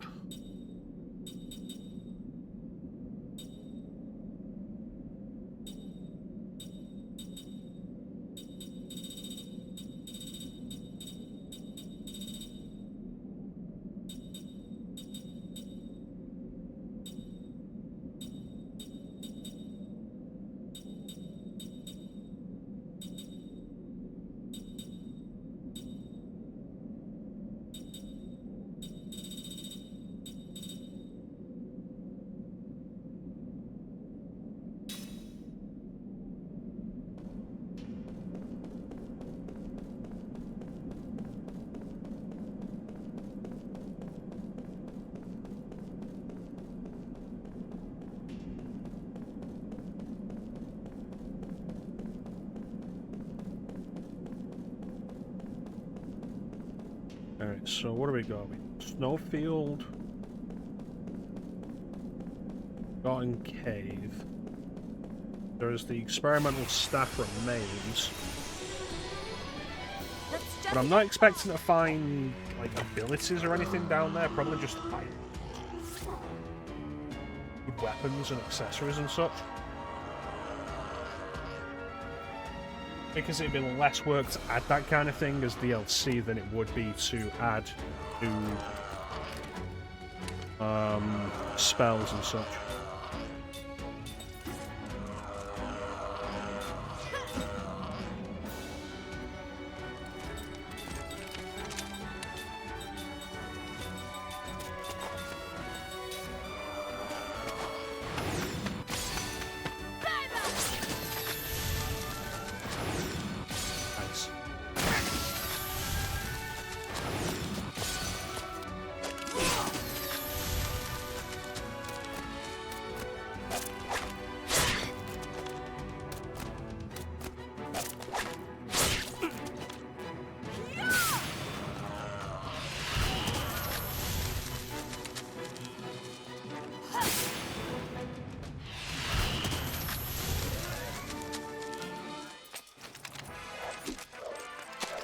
Level heads win battles.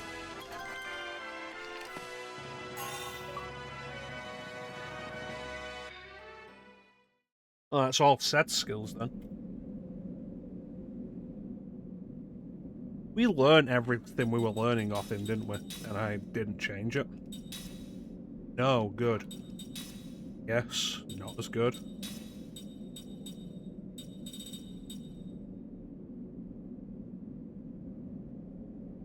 Interesting, but I don't think overly useful.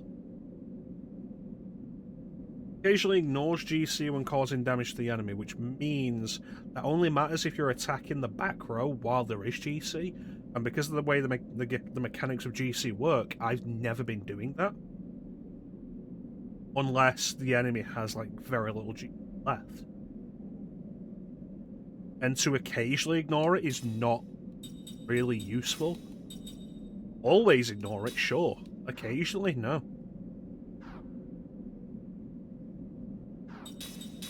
How long you got left? 2 more battles.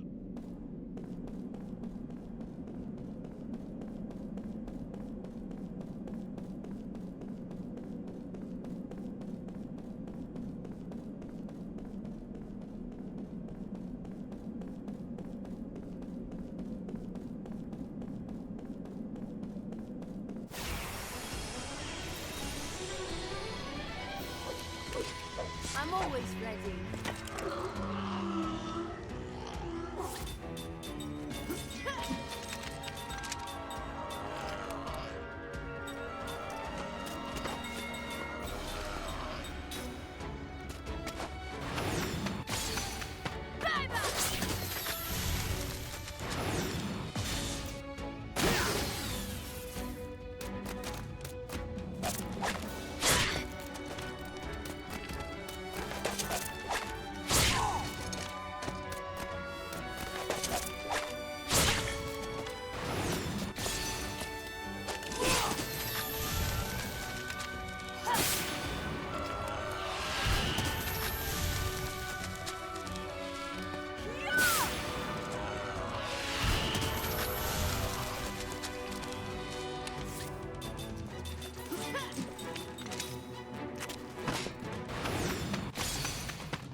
It's not in my nature to lose.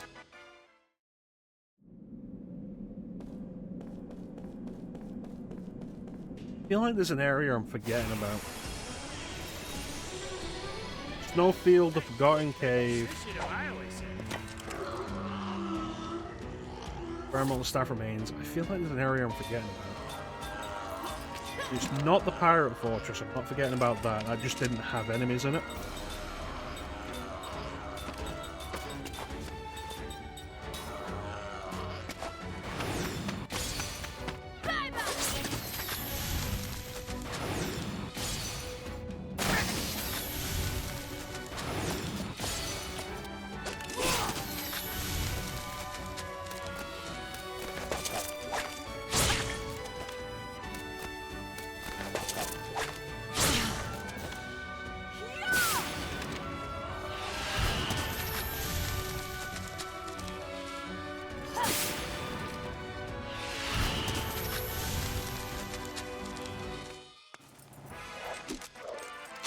That seemed like a needless battle. There we go. Slot plus 10.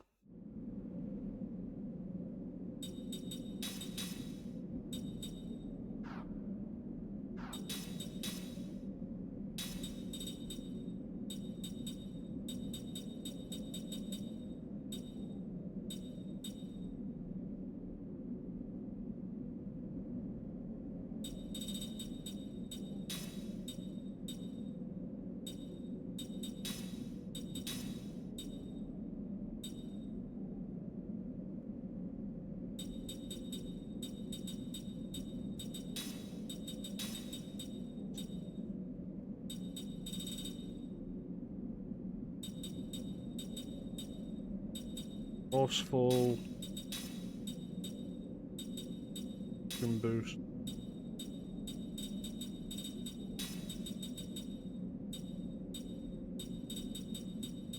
Emax.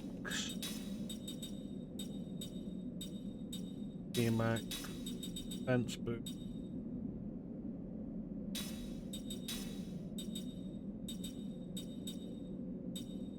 Recovery. Hard heal.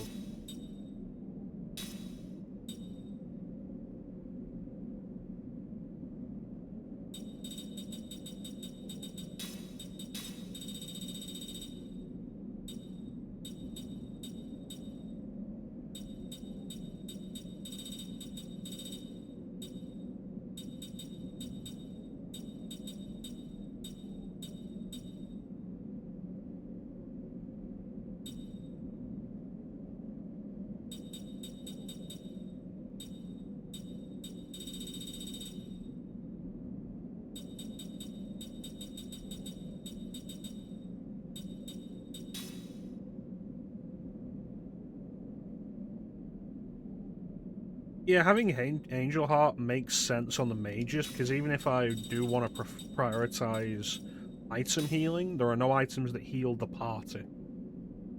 So getting more out of that's a good idea.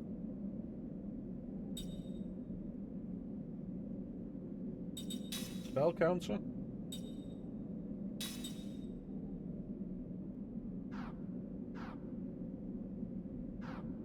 And then set up the accessories for everybody.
Anti-blind feels like a good thing for somebody in the front row.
There isn't one specifically for white magic, it was always black-white.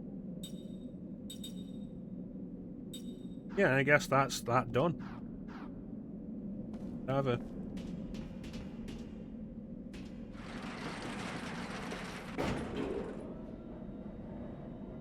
let's go do the things, I guess.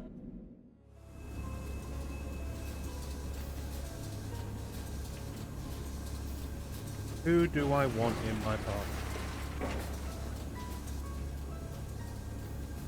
Cook.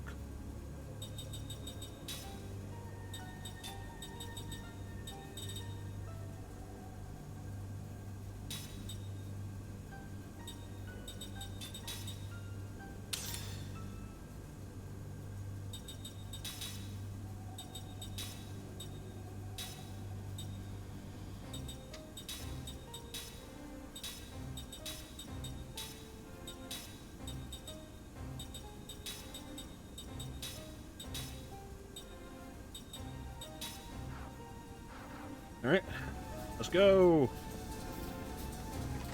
Let's go do other stuff. Oh, it took about 2 hours.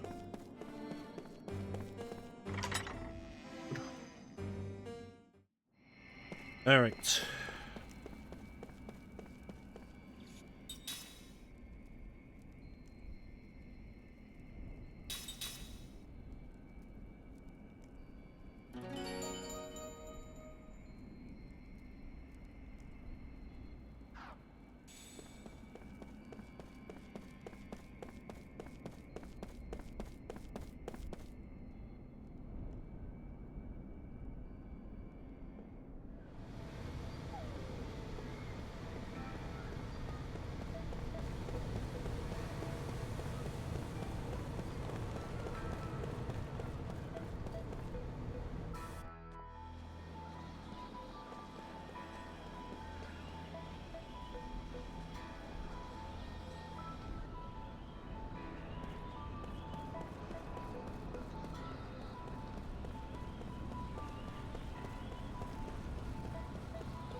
First, we'll start with that dragon.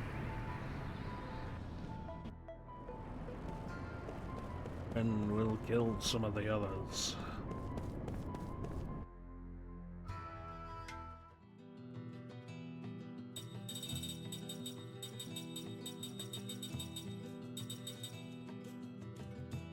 So, Terrace Cave. I think we did. There wasn't much in there. That was story related.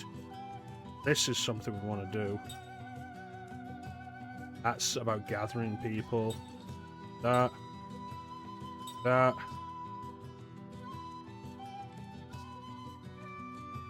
We didn't do the Temple of Enlightenment. I completely forgot about that. I don't think we even looked inside there. I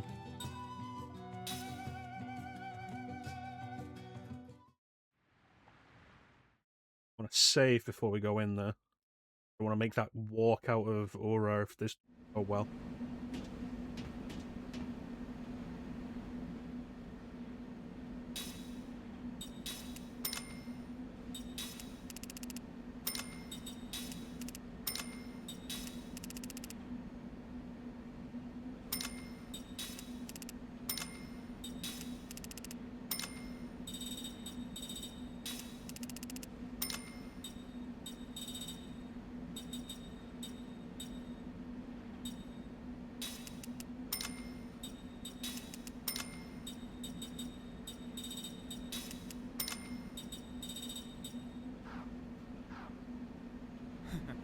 That reminds me, I want to get that magic spell that we saw in the Calon village.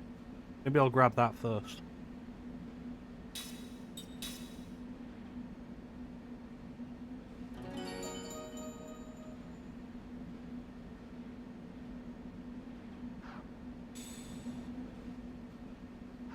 Alright, let's go!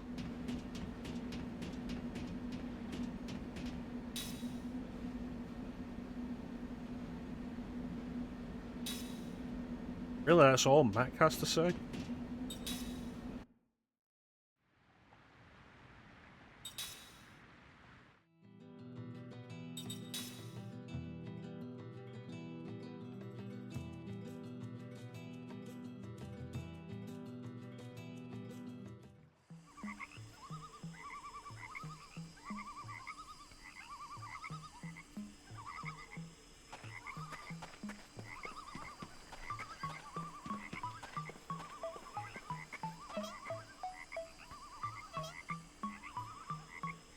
Oh no, it's this guy.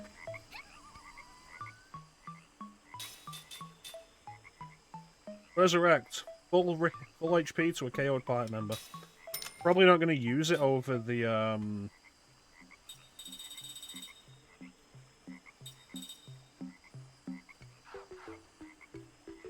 item, but it's worth having there just in case.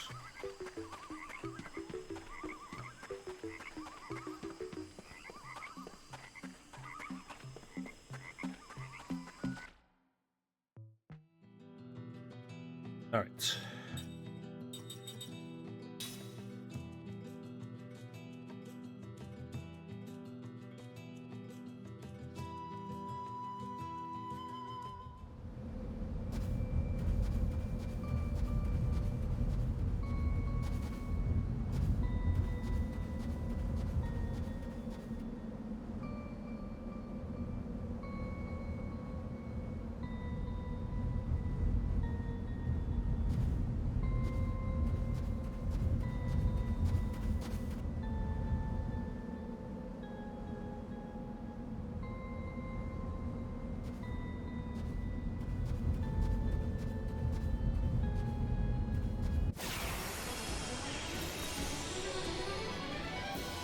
You want a piece of me?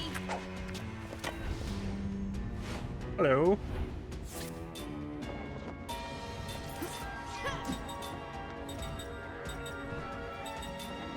Fire, fire, earth.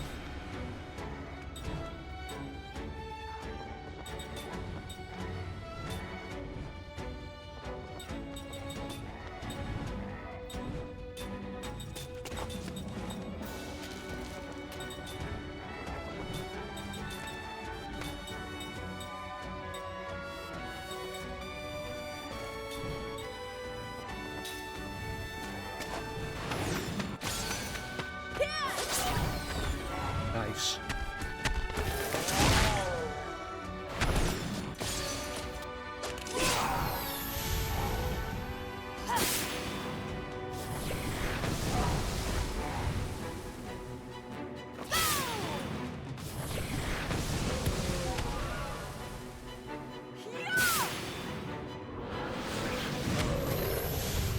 Look at that.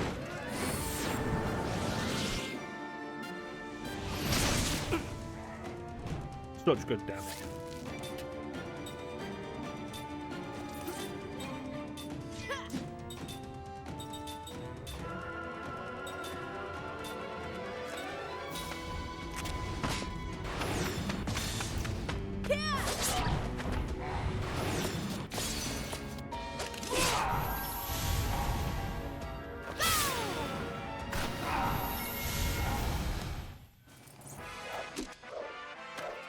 Taking candy from a baby. Good. We have Jansen coming up, though, so we should set to learn something from him. He'll be mandatory in this boss.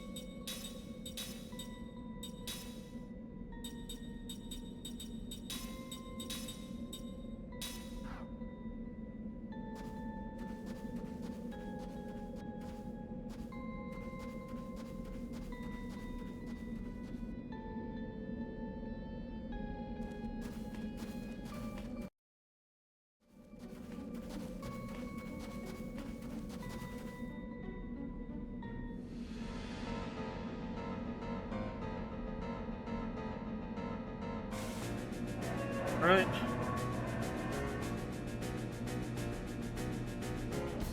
Remember rightly, this thing just absorbs magic. Why would you take Kaim out of the party to put Jansen in instead of anybody else? So I probably want to remove...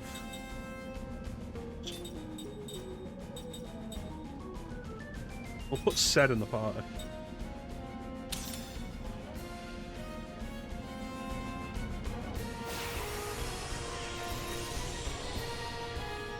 We've taken the advantage.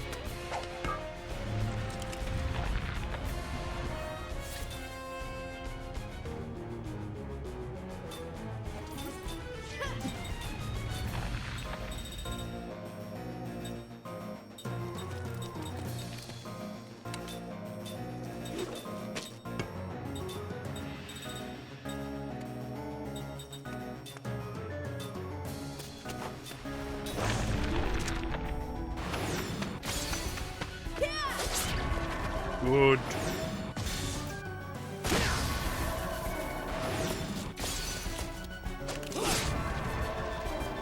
Here goes.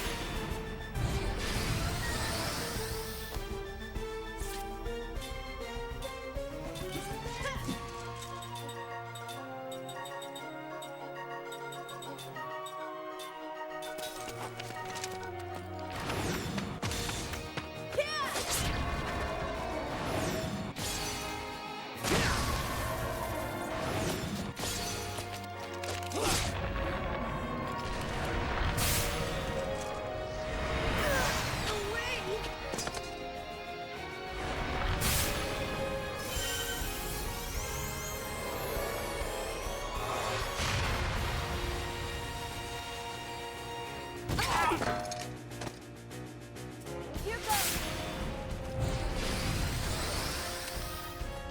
Oh, that didn't say miss.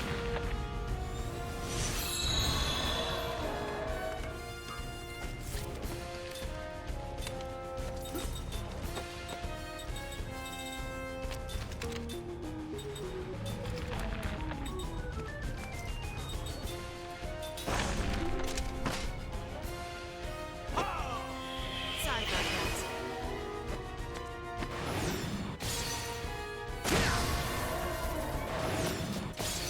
Bye-bye.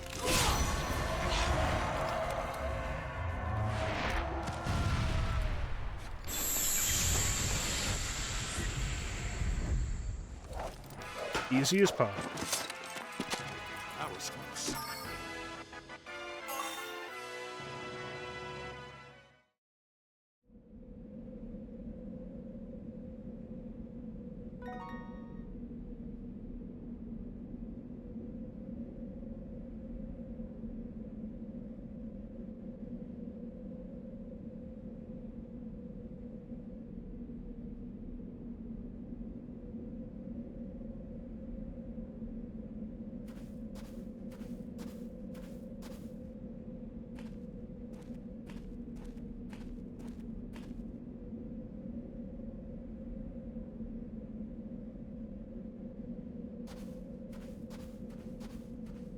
Well, let's get out of there.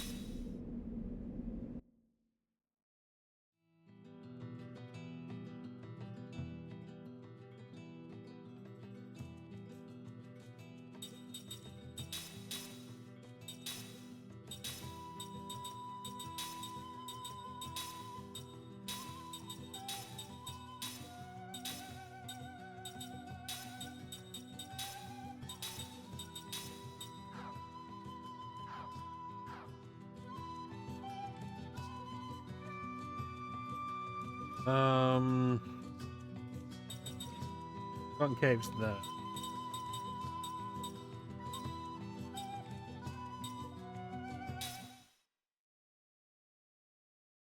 Go inside and save it. And let's get a look at the description of Leveler, see what it actually does.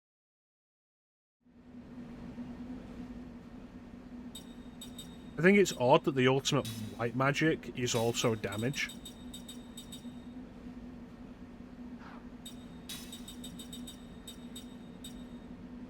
Inflicts damage on one enemy based on your current HP.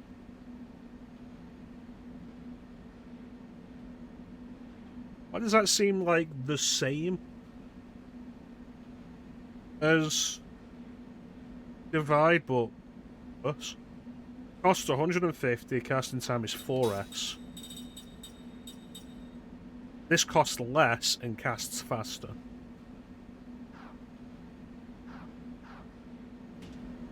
I don't think I'm going to be using any of these.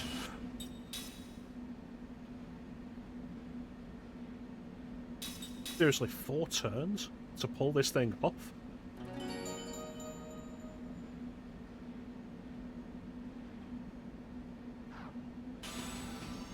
Alright, let's go.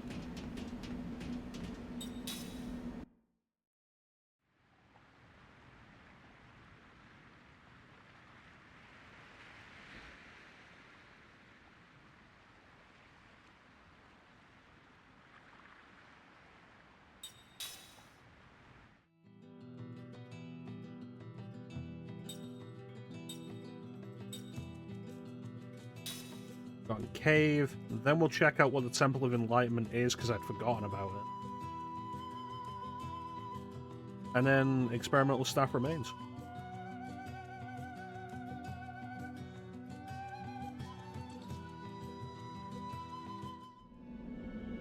Who do I have with me? Book at the minute.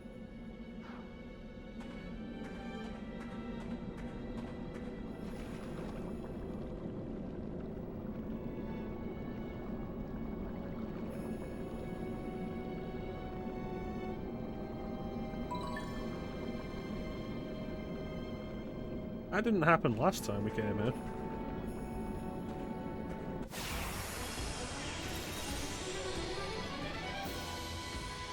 Oh, what's going on? Cat videos where they jump up, do backflips.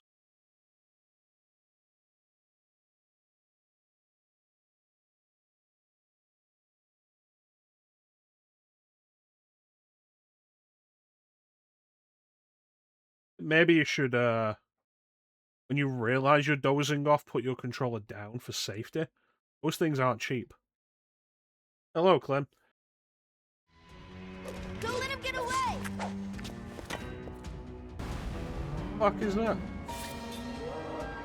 Rotten Dragon.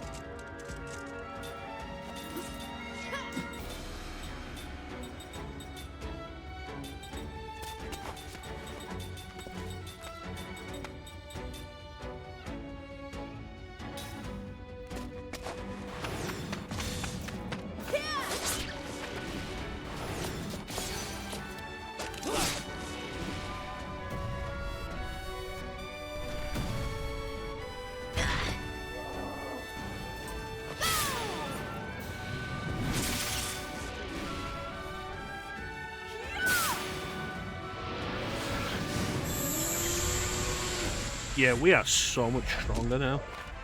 I did it! A perfect battle!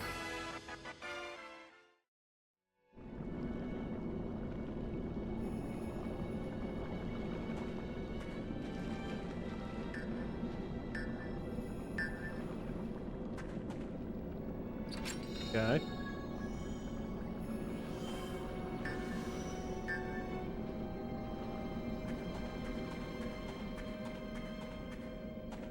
Not this way, because that led to the boss.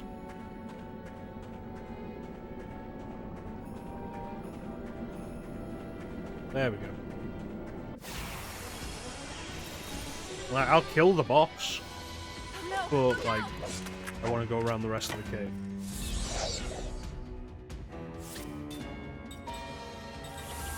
So you'd have to remind me, Clem, because it's been a long time. What's your system?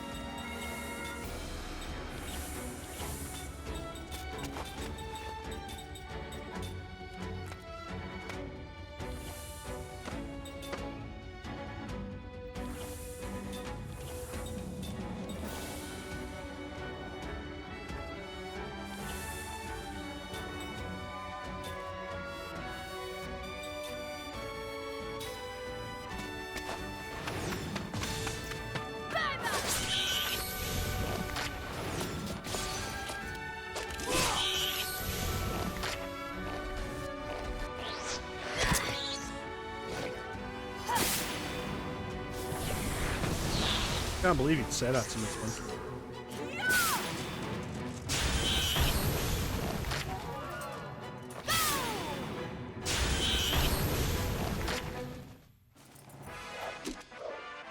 You're no match for me.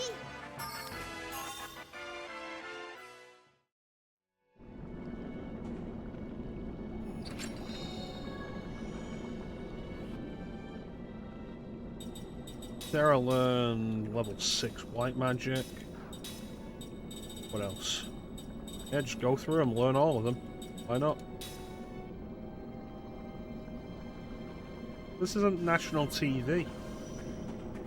It's international TV.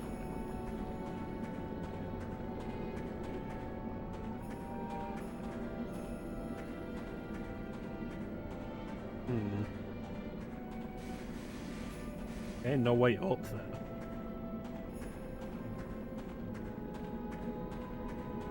I don't want to wander through that. Also a slide. Alright, I guess we're going up and killing the boss so we can get to the rest of the cave. You know, this boss which there's no indication of at all.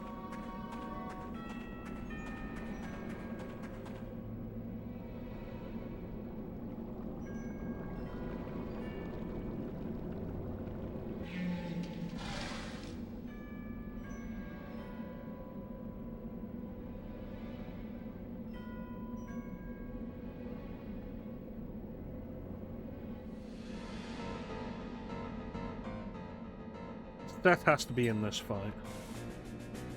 Yeah, that's fine.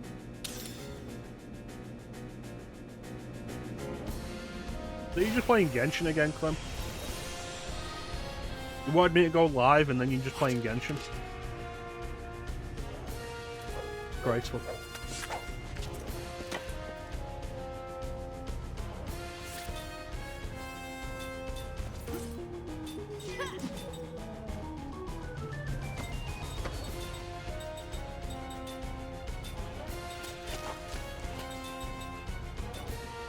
Doesn't have an element.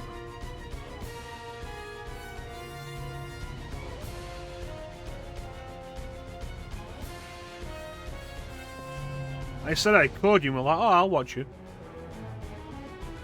I was like, yeah, it's early enough, I could. And I'm mostly done with the grinding. You're like, yeah, go do it, I'll watch you. And then you've not been here. The betrayal.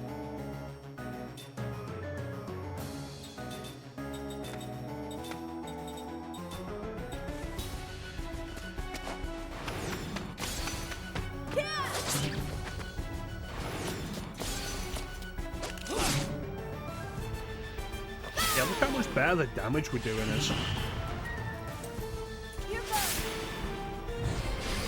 In here the whole time. I don't believe you.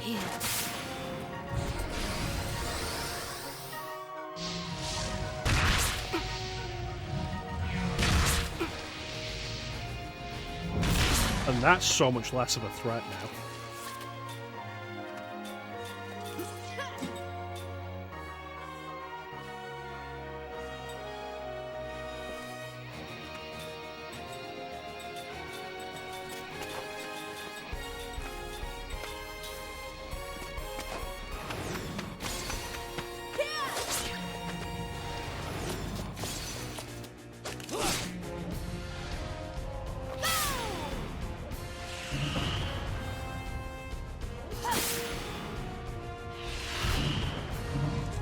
Look at that. That thing was so much of a problem last time. This time, 2 turns. That seemed like a needless battle.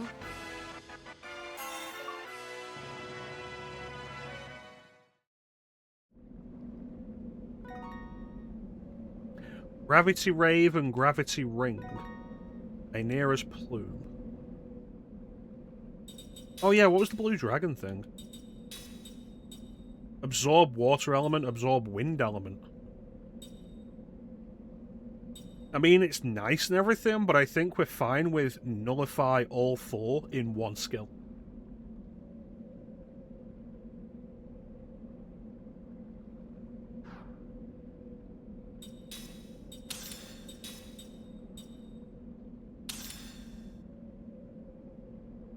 I'll put them on anyway. But let's see what this sword is. Who is it for? Is it for Seth specifically? Specifically for Seth. It's a unique sword that slices through anything it touches. Its attack is equal to the Master Sword. And it has its own ring. HP absorb, MP absorb. Rare item robber. Yeah, alright. And then we'll give Tolton his sword back. Not his best sword, but like his second best sword that I took off him because he can't hit anybody with it. Because he's shit. Alright, we have an ad coming up though. Yeah, you remember what I say? Like when something in an RPG pisses me off, I come back and just dismantle all of it. That's 3 bosses that were giving me trouble last time. And all 3 of them dead. Sweaty.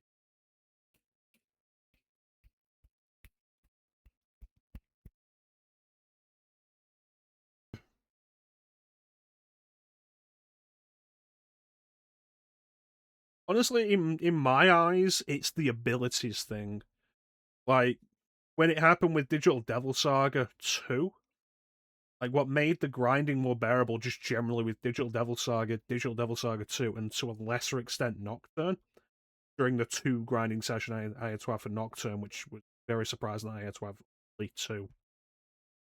Grinding for abilities is way more preferable to grinding for levels. The levels in this have just been incidental.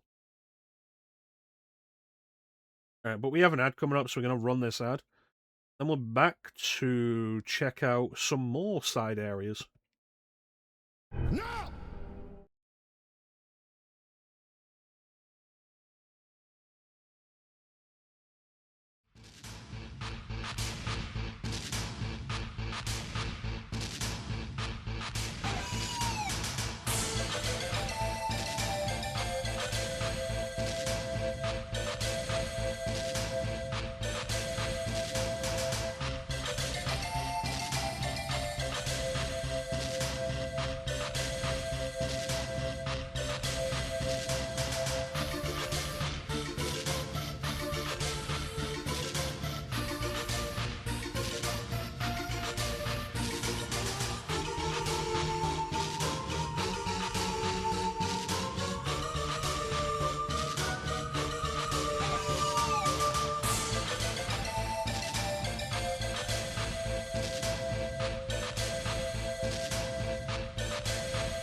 And we're back.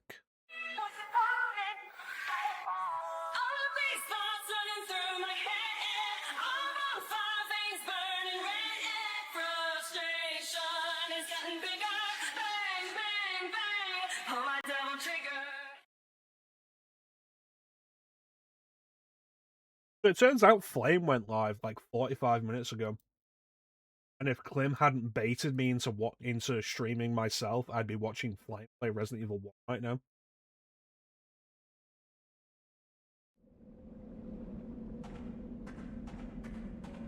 Once again, we see the depths of Clem's betrayal. The bastard.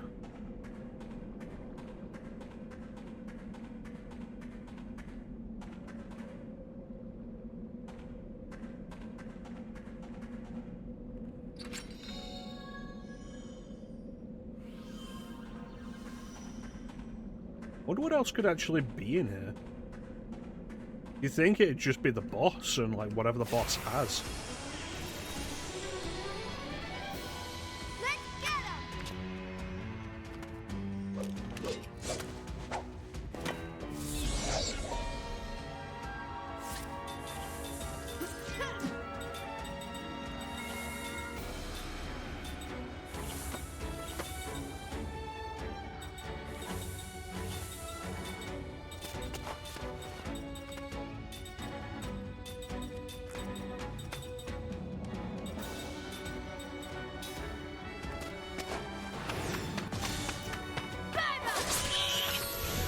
Nice.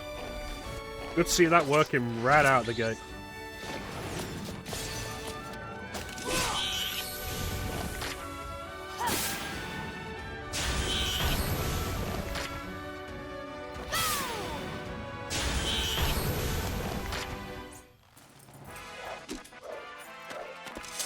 Okay.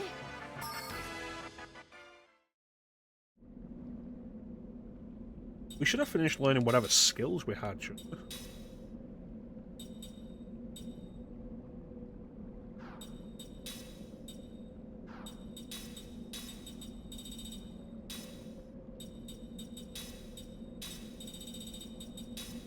Just fill out the board with these.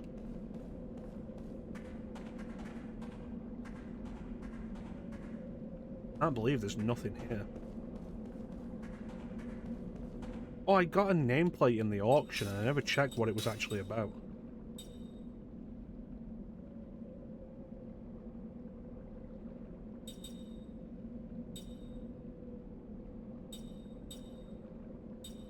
That is it's actually, now that I'm thinking about it, there was a guy who wanted something, some kind of memorial or grave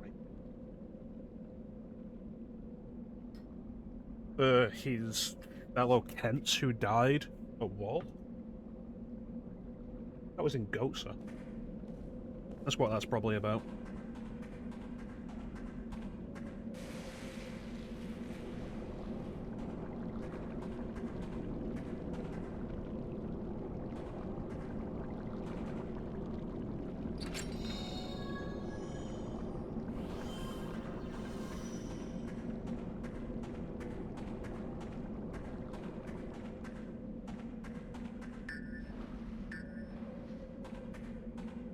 What do we got? Angel Guard. What does that do?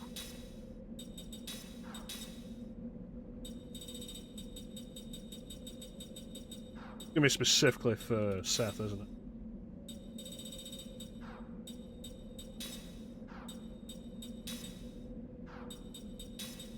Is it a special accessory? Yes. Immunity to all status ailments. Fuck, we're having that.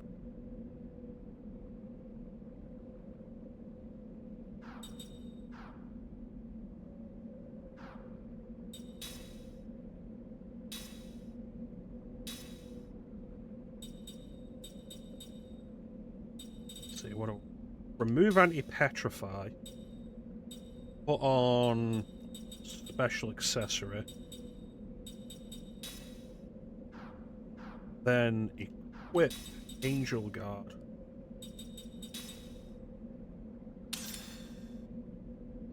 And then once that's learned, we can remove special accessory and replace it with ailment resistance. And it's a straight over swap.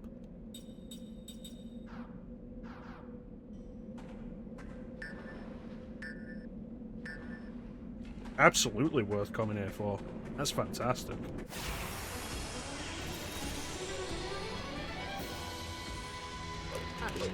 I'm gonna walk into Gongora's boss chamber, and he's gonna be able to do nothing. He'll cry like the bitch that he is. And that wind.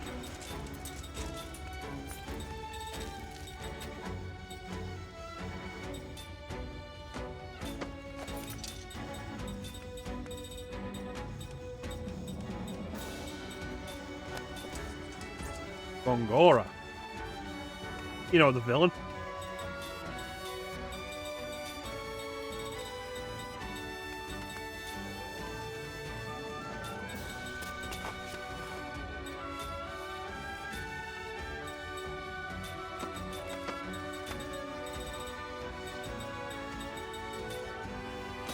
Let's see how this goes.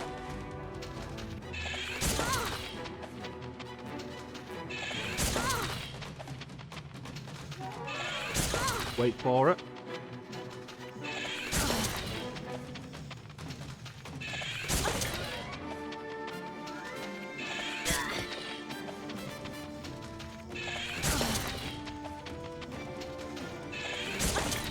Wait for it.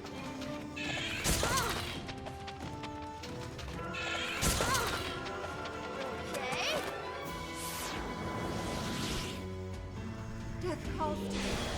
You must answer.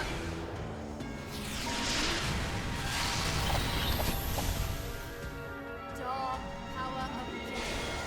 Come forward.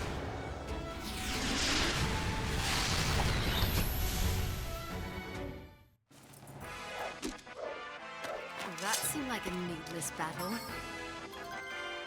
Absolutely beautiful.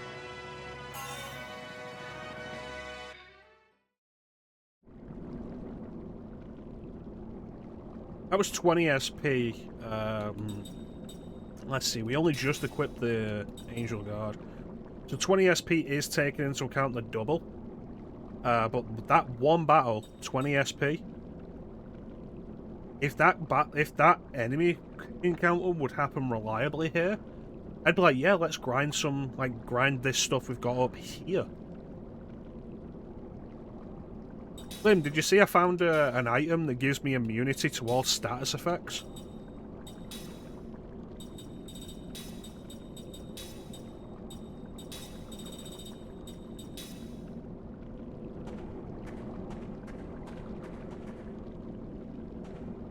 There's gotta be something there.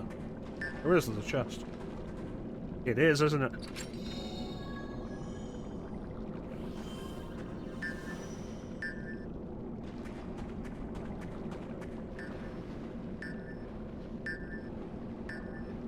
I would run through that if it was quicker, but the fact that it slows me down is like, nah.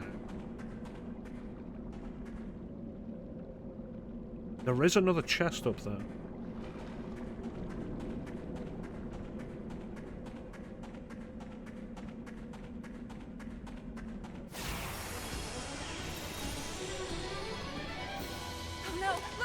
It's great because, like, you consider how many status effects there are in this game. I think it's like 9.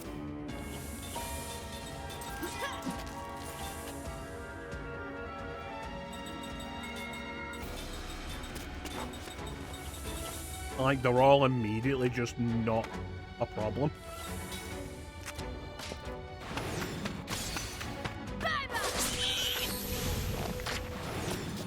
Because it's what?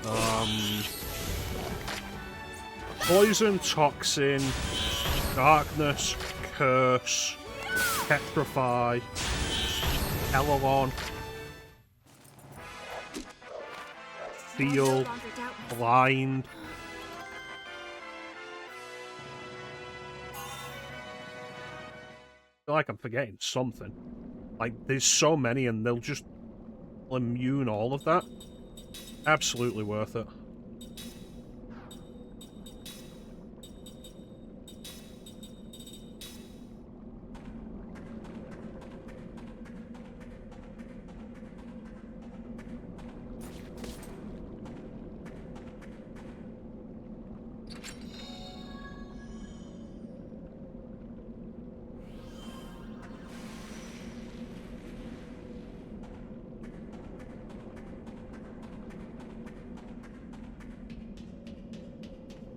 Here I was thinking I'll just deal with it as it comes. Not anymore.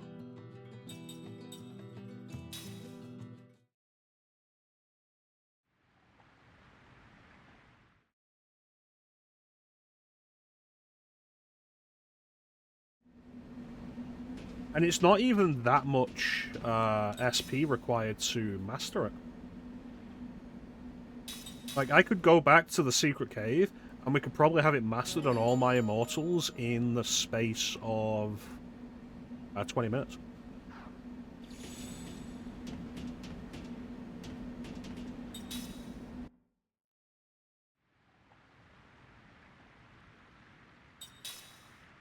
But I want to check out this Temple of Enlightenment first.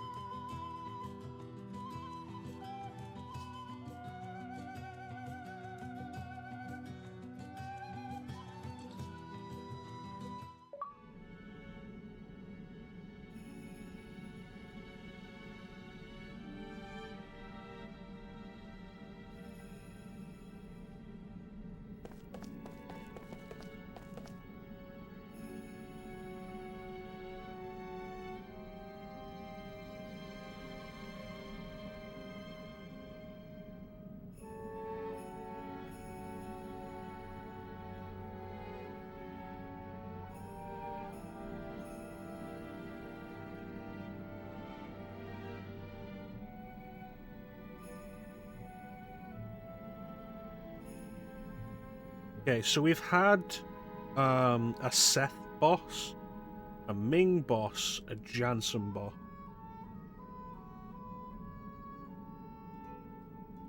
Imagine if there's a Sed boss, it'll have to do with the Pirate Fortress. This will probably be Mac and potentially Cook with Mac.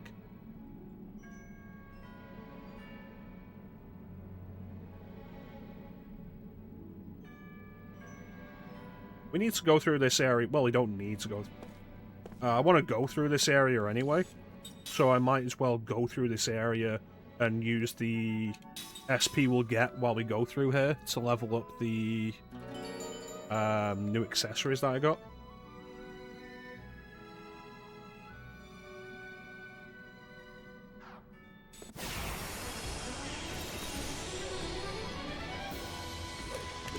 I'm always ready.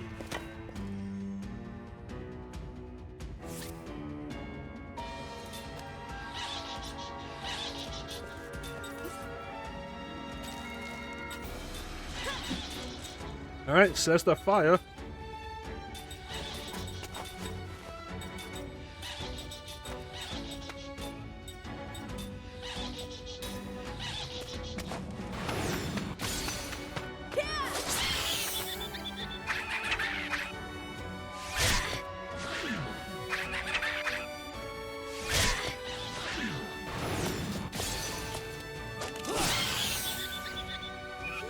These things have quite a bit of health.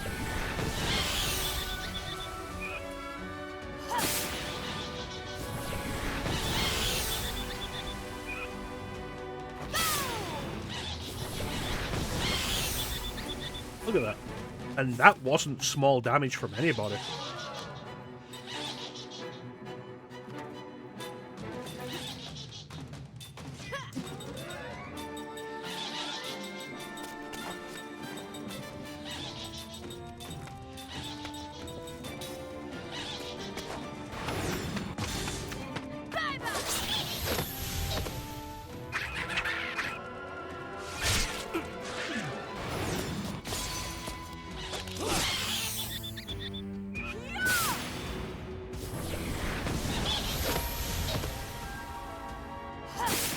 I suppose not having the tier 3 water spell probably hurts us a little bit in this regard.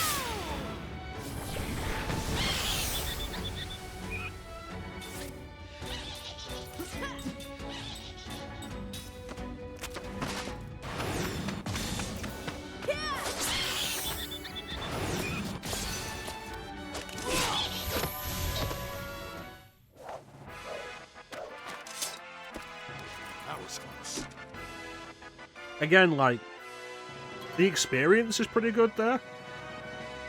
The SP is only 6. So we absolutely gain more out of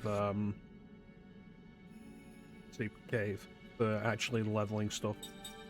Leveling characters up is a different story. So once we've got everybody learning everything off Cook, I think we will swap her out.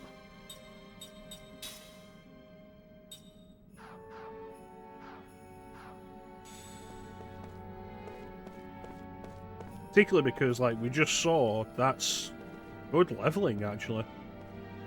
Cook got a full level off that. The Immortals didn't, because they're a much higher level. But the rest of my Mortals aren't. Except for Ced. Like, Ced and Talton have both learned every skill they're going to learn. The achievement popped up saying so.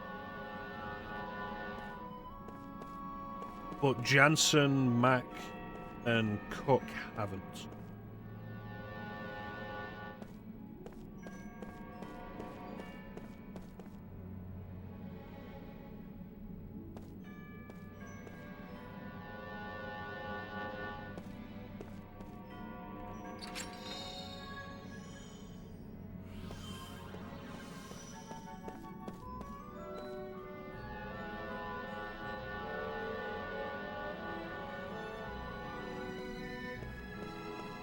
Alright, so this is a mandatory 2 trips to get both chests.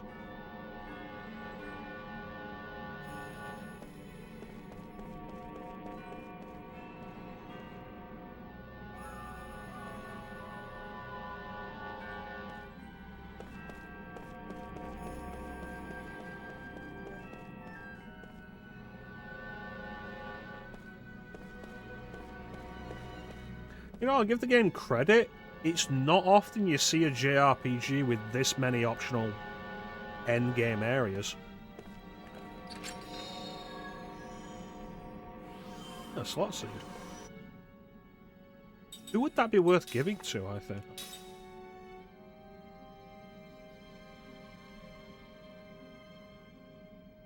I'll hold on to it for now.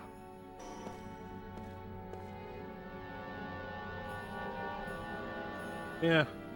You think Final Fantasy VI technically has more? Because the only mandatory endgame areas would be Figaro Castle and Daryl's Tomb into Kafka Tower. So everything else would be technically optional endgame stuff. Fucking crap. But, like, if you're gonna skip all of that, you're doing a challenge run, or you're stupid.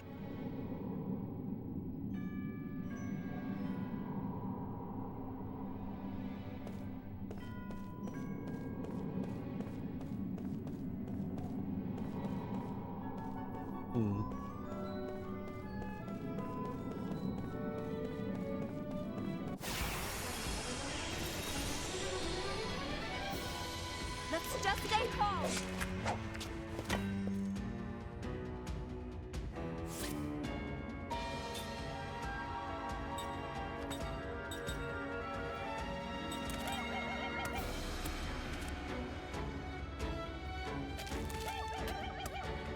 Is this where we get the term a baddie from, meaning an attractive woman?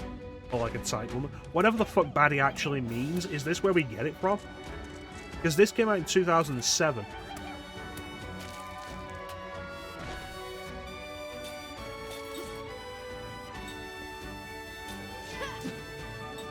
Yeah, it must be, right? There's water, so ground.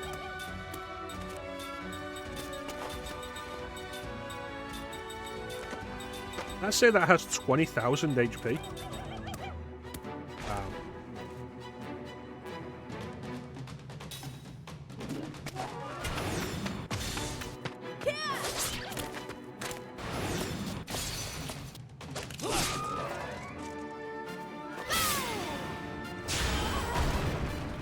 Oh, that is not as much damage as I want.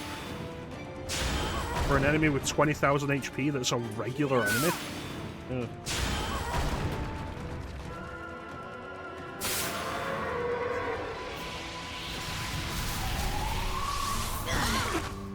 Jeez. Can you imagine if after all that grinding I did, I'm actually still under-leveled for this place?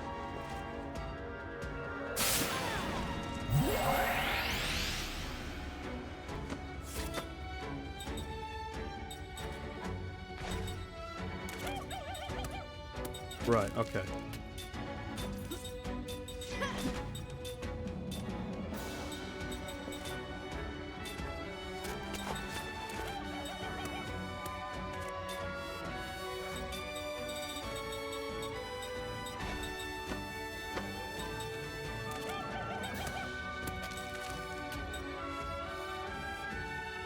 You know what? Let's see what this does. The ultimate white magic.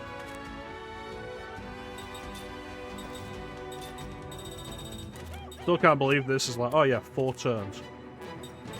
Oh, it says 2L. Well, that's probably because of the reduced cast time skills I have on them.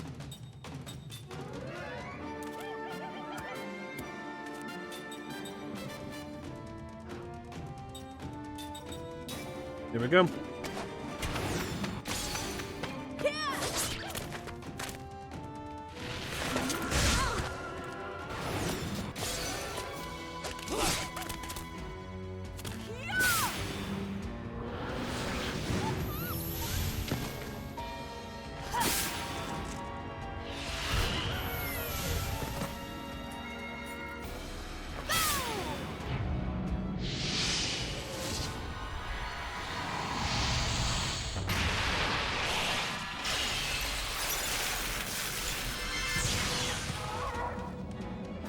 Okay, so it looks like what it does is damage equal to your HP.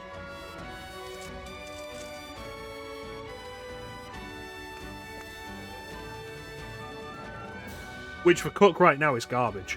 That was not worth 80 MP. But putting that on, say, Kime with HP, like max HP up 4 at max health. Now, what's Kime's max health?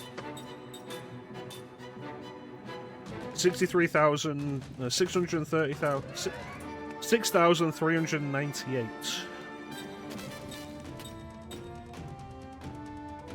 Yeah, so that's definitely going to be best in Kime's hands. If it's set damage based on current HP, rather than based on your magic stat.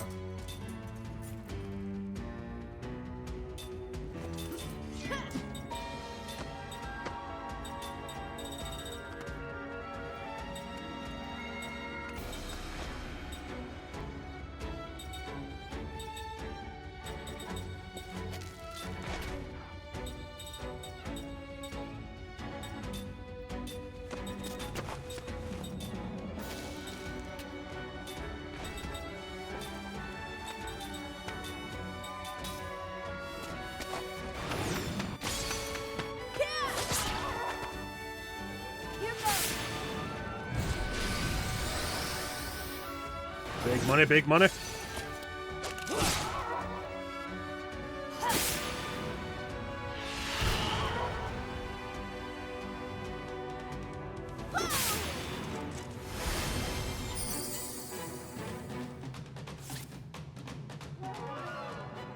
Yeah, like, if it does damage based on current HP, with what Cook currently has as her max, even then, that's not worth 80 MP.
I really hope I don't end up fighting many more of these.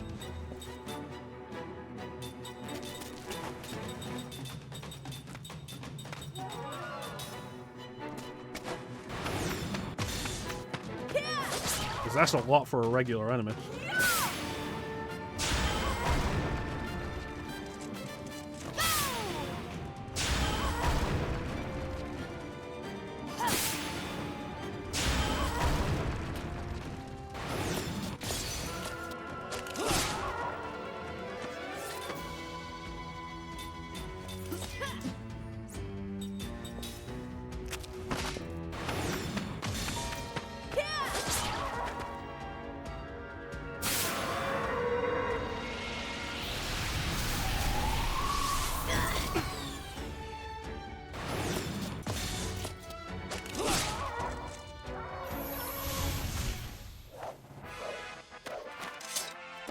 What a waste of time.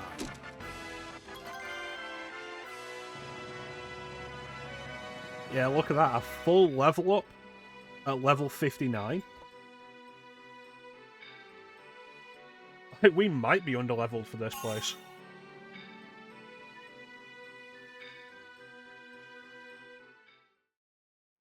Mental stability 2, you say?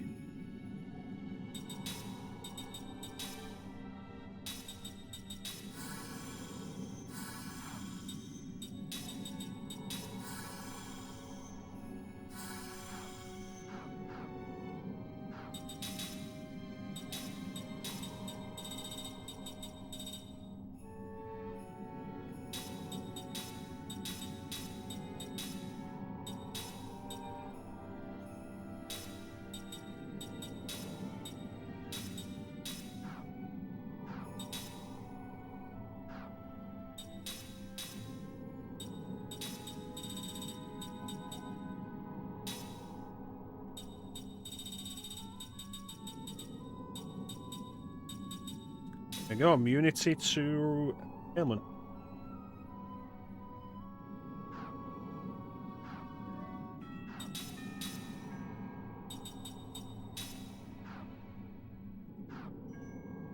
And now Seth replaces...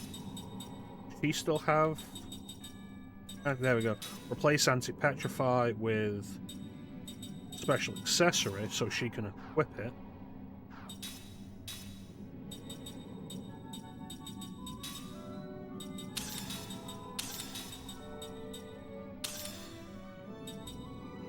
And then once she's learned it, replace special accessory. So it just, in the long run, it overwrites anti-petrify. And so it goes from anti-petrify to anti-every status. It works much better that way.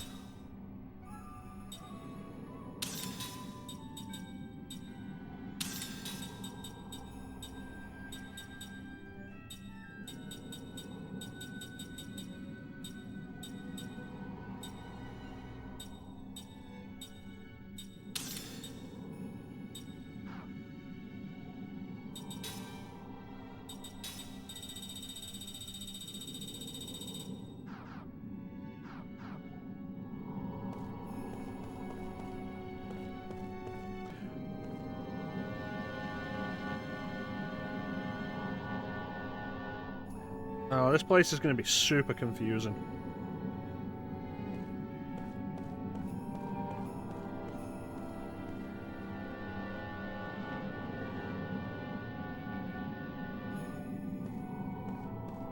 I'm going to have to keep both levels of the map in mind as I move around.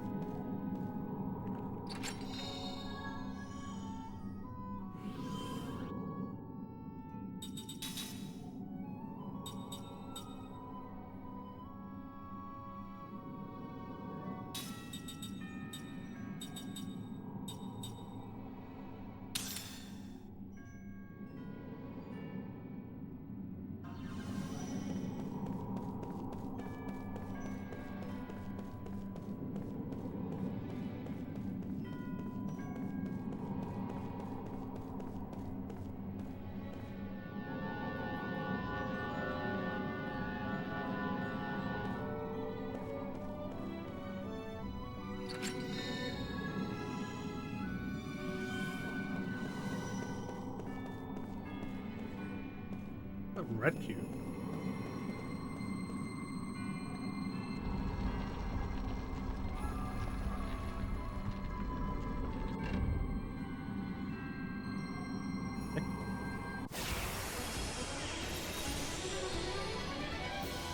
Looks like we got a good chance. Ah, great.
Here. Here goes.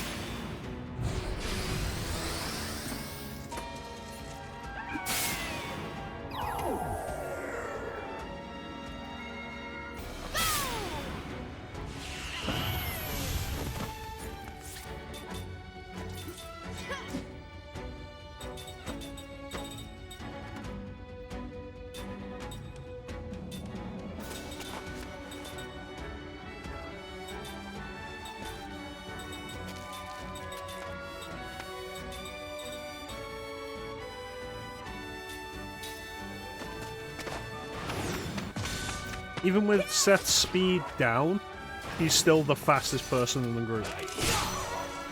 That's kind of crazy. Here.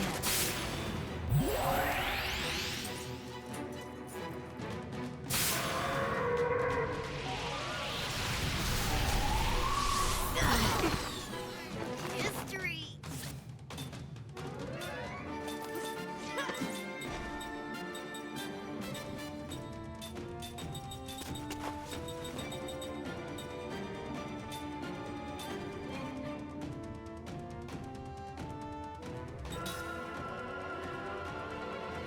Okay. I'm back.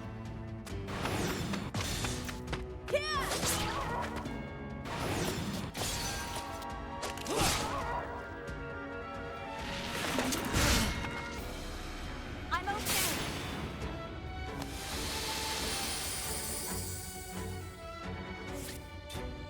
This thing is vicious. No wonder we're getting full level ups every fight of this now. I say every fight even though we've only had the one fight, but like somebody's leveling up after this. There's no doubt.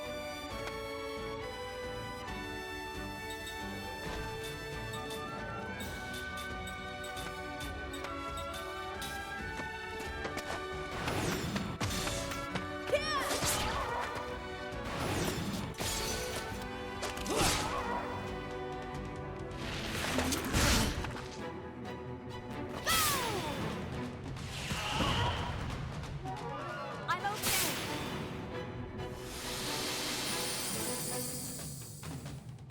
Okay.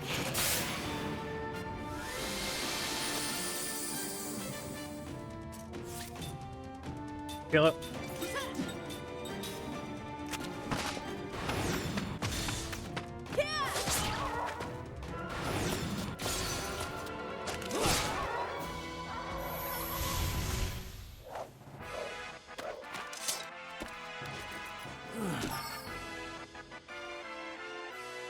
Look at that. Full level up from 59 to 60. This place is insane.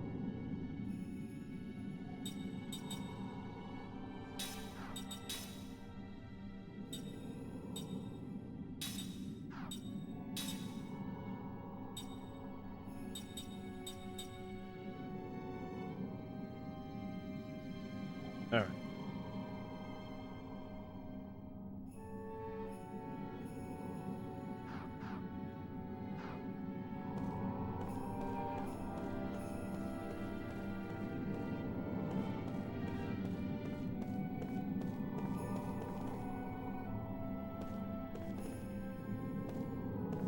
This place is really confusing.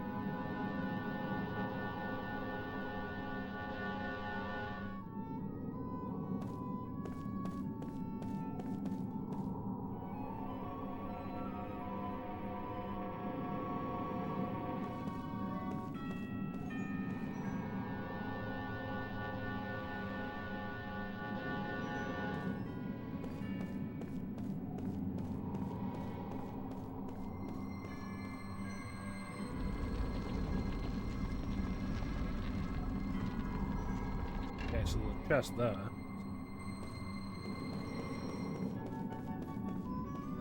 Door over here.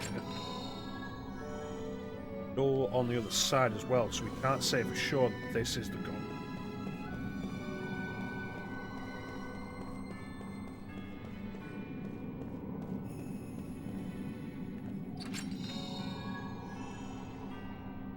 There's another slot.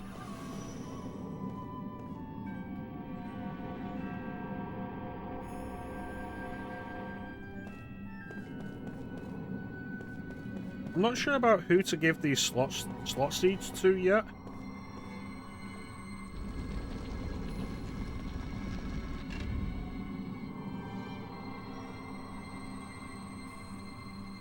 Because I feel like we have all the abilities I need.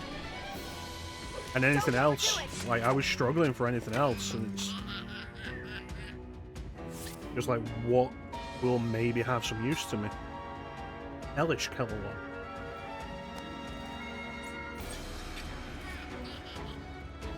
Well, I don't like that.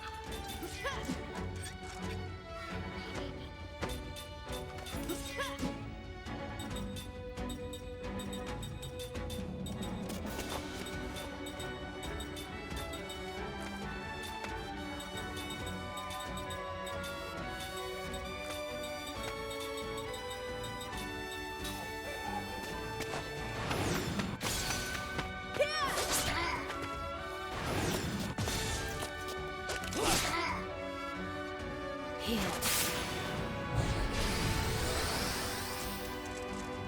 Here goes.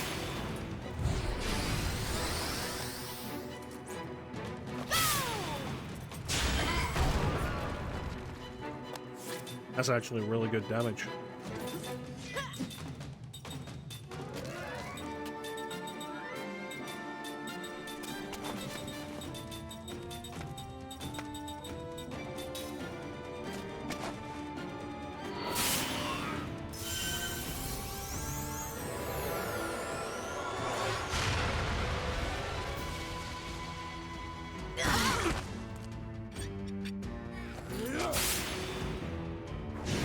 That would have probably been really bad.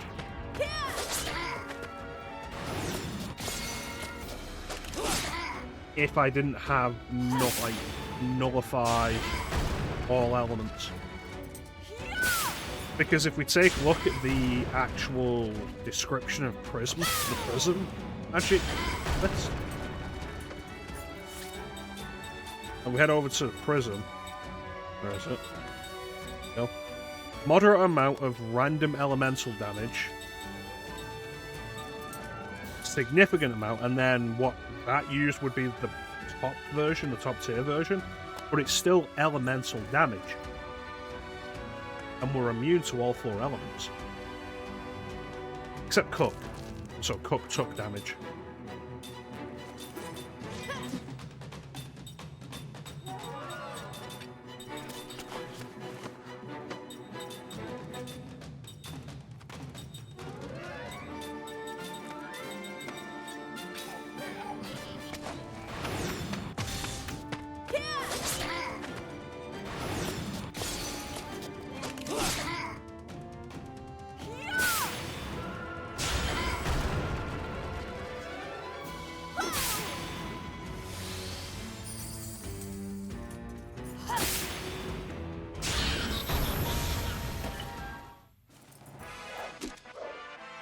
I can't afford to lose.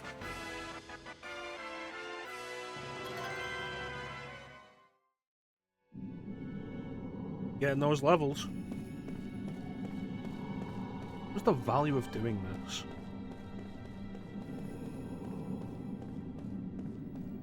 No, it feels like it had no value. Not too smart, If I can get a look at the area from another perspective, that might help. Hello.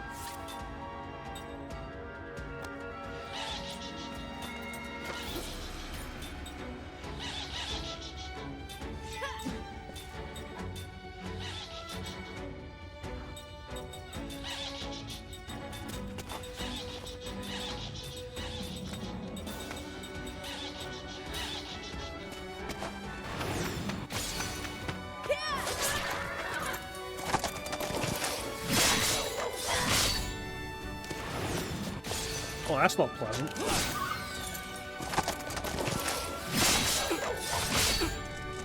Counters with 2 physical attacks?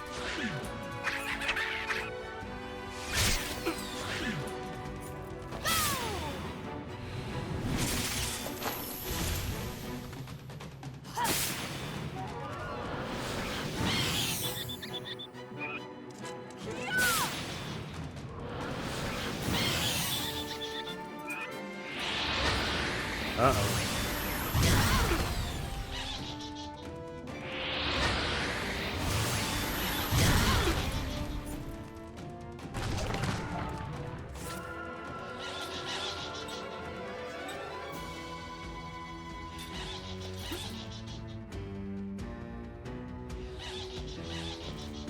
Area is weak to water.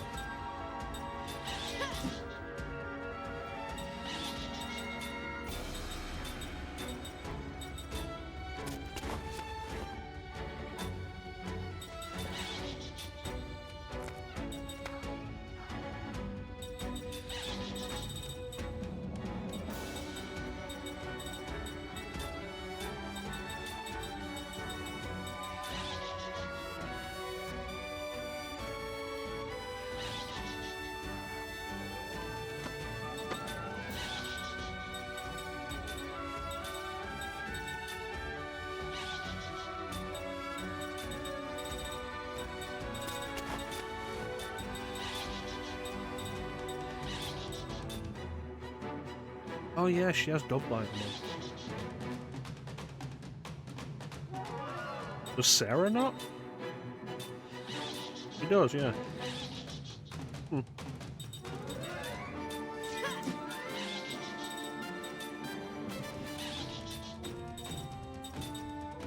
Forgotten about that.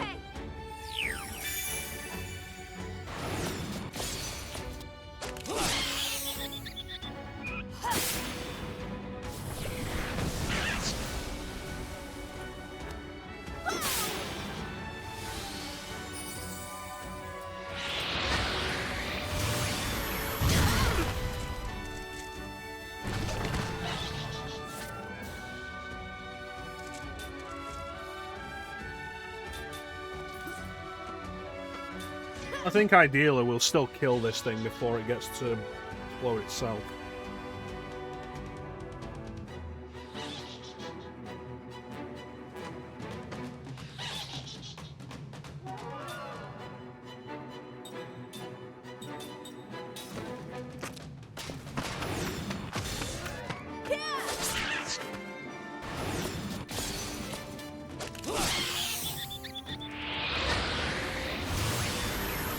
I feel like that should have been enough to kill it.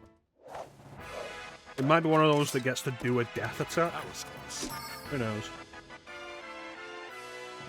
Another level, though. How much more does Seth have with the... A little over halfway.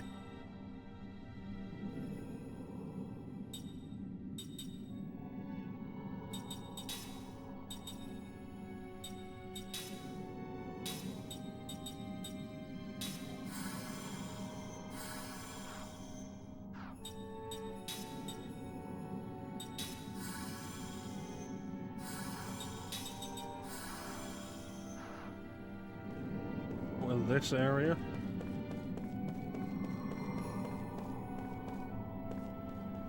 Hey, you can just run through.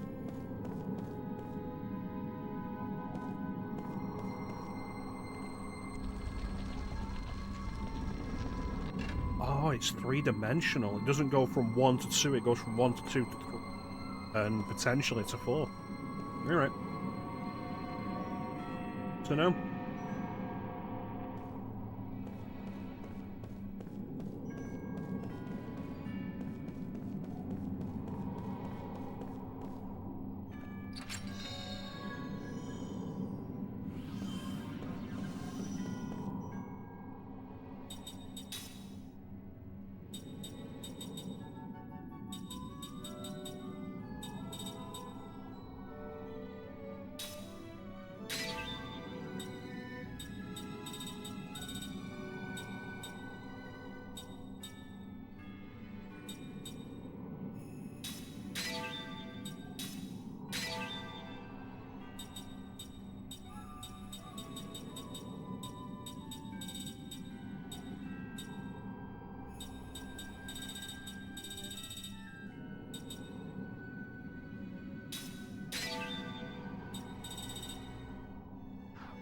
That's probably...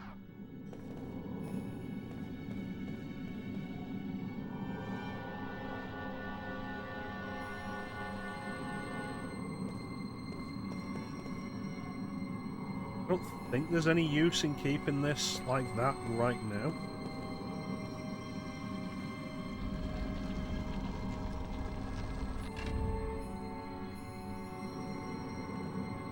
Probably use in having it up top like that.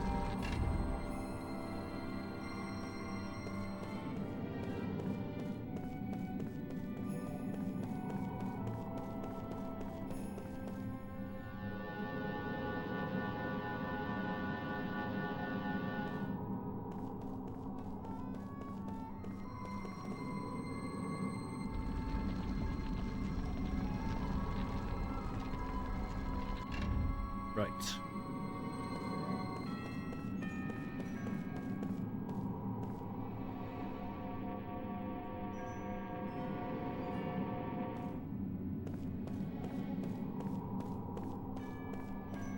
I enjoy doing chill dungeon like this. What does this get me?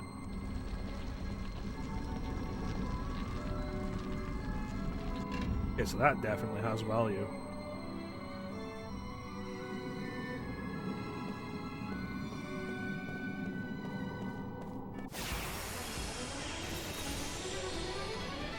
Let's just stay calm.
If an enemy explodes itself, I should absolutely still get experience from that. Because it's dead. If it runs away, I understand, but if it kills itself, no, I should still get experience for that.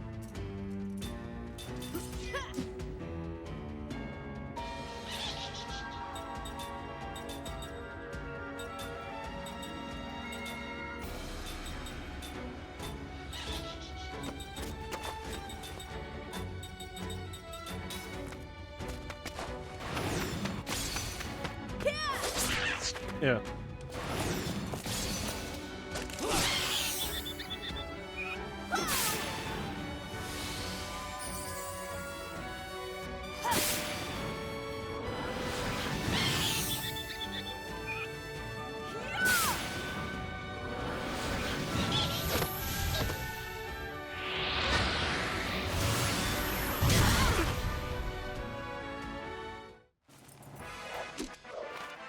I'll no longer doubt myself. I'm surprised huge poison explosion counts as an elemental attack, and we're still getting levels.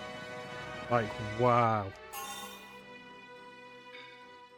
Alright, I think that's everything learned from Cook. And that's all of Cook's abilities. And given that it's a level up every fight, at level, like, 62, we're gonna fly through with Mac and Jansen. Sultan doesn't matter as much because we've already got all of his skills. Like, there's nothing else for Cook, is there? You've got one more thing to learn, and it is level 4 white magic. But I could do that elsewhere. Not a big issue.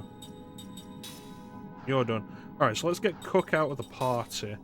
And we'll replace her with Jansen.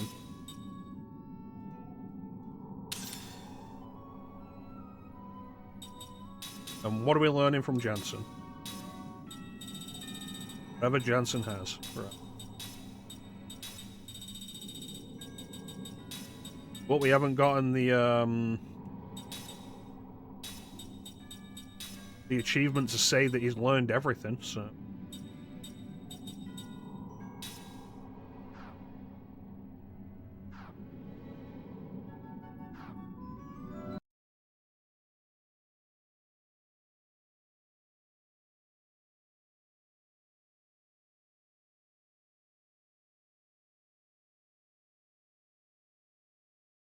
We have an ad coming up, so we'll run this ad, and then hopefully we'll finish this dungeon up before the next ad, and then we'll call it.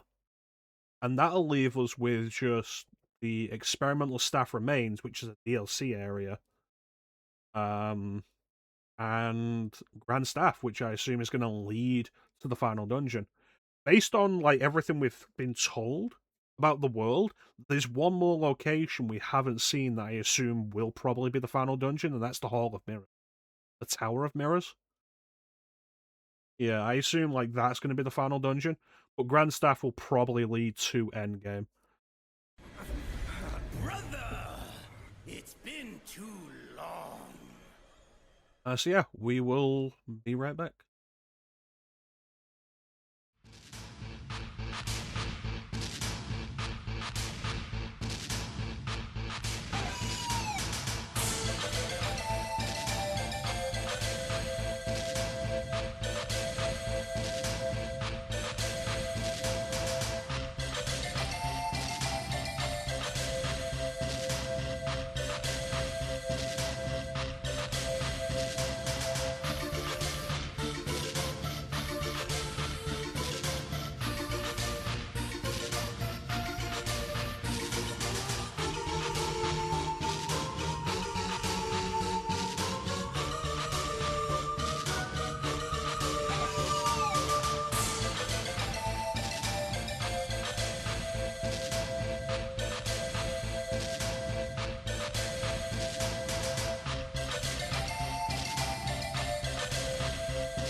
We're back.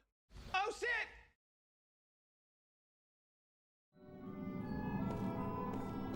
Alright, let's see what's over here. Thank you, Clem.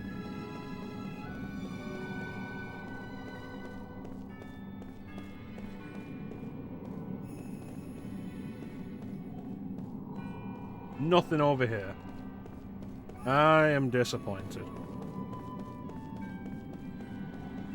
So, Clem, you're well known for your seething hatred of Paper Mario. We should be able to jump across that, given that jumping has been a thing previously. Yeah, you're well known for your seething hatred of Paper Mario. Will you watch me stream it?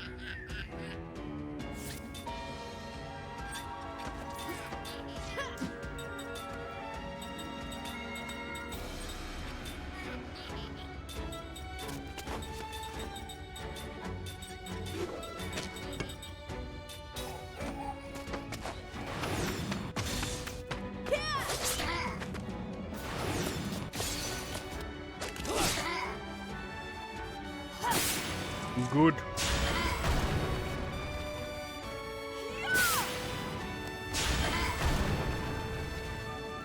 Well, you say been to, but a lot of those have just been like, you've popped in to say that you have to go out, and then you've gone, and you've left the lurk and not actually watched.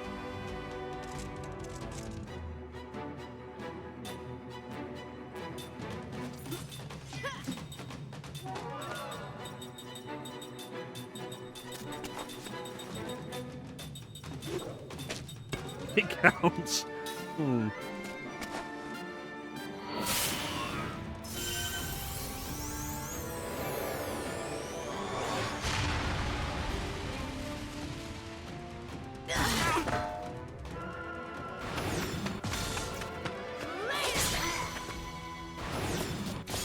Yeah, hopefully, like you stick around, you watch it. You'll be convinced that it is better than you think it is. You'll be able to move past your dislike of his aesthetics and recognize that it is funnily written and a worthy successor to Super Mario RPG. Because Square isn't going to do a Super Mario RPG 2. And even if they wanted to, Nintendo probably wouldn't let them because they're cowards.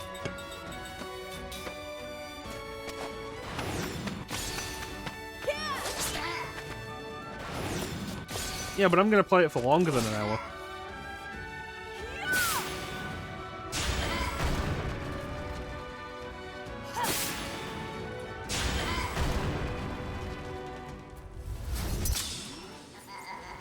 Whatever this is, it turned the music down, so I'm concerned.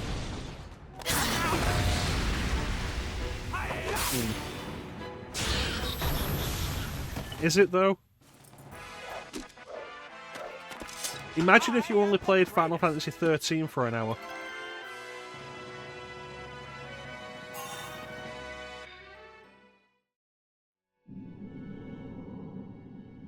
Like, if you only played Final Fantasy XIII for an hour, you'd get nothing out of it.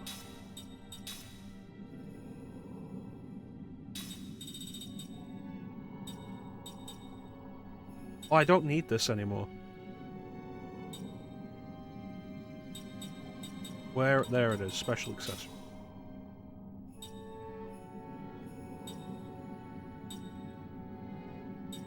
Now I think you're just arguing me for the sake of refusing to admit that you might be wrong.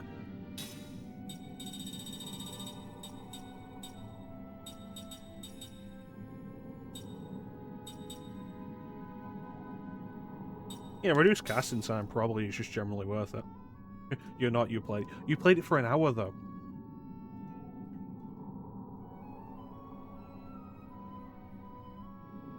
All I'm saying is, like, I hope that seeing it for longer will convince you otherwise. All I'm saying.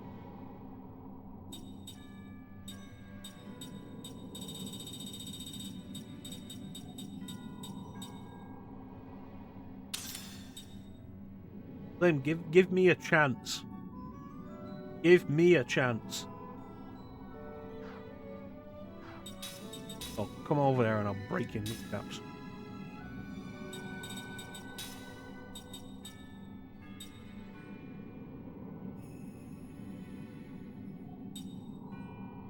There it is. Yeah, and look at how much you regret it.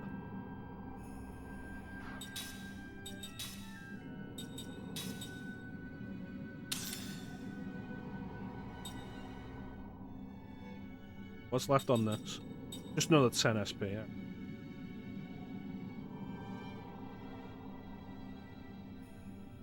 Well, hopefully we'll go through this year of RPGs. I gave Parasite Eve the full game.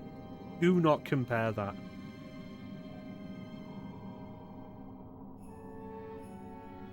Like, the full game.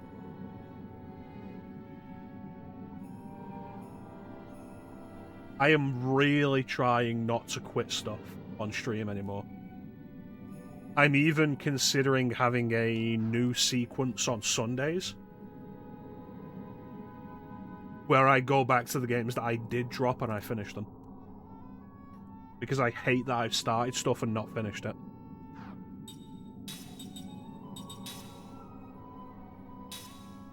No, I want to say heal, don't I? Yeah.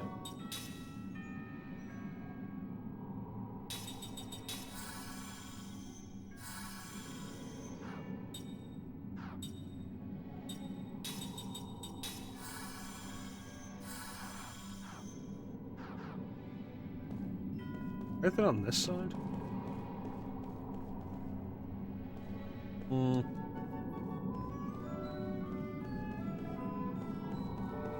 Yeah, we'll see. We'll see. Hopefully, we'll get something out of it for you. I'm not gonna hold my breath, but, like, hopefully.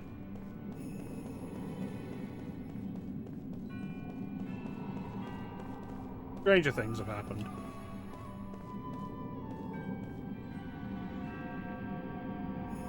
I'd be happy, like, why not, hopefully? Live in hope, Clem.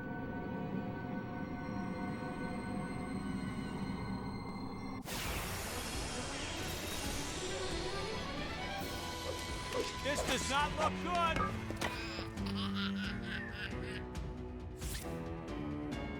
Like, there's so many reasons not to be hopeful. There's, like, I'm going to be hopeful that maybe I can convince my friend that this game is good. Like, maybe I'll convince Clem this is good.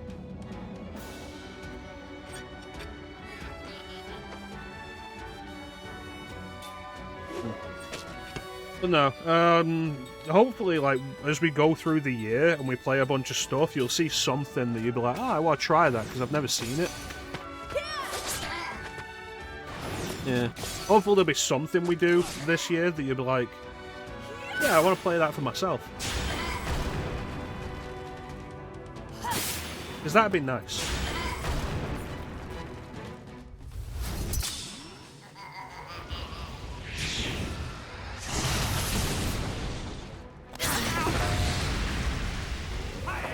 I never said Parasite Eve was bad, though.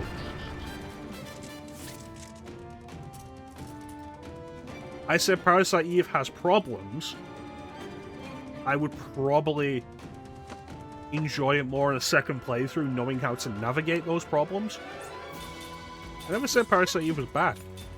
I just said it's not the best thing ever.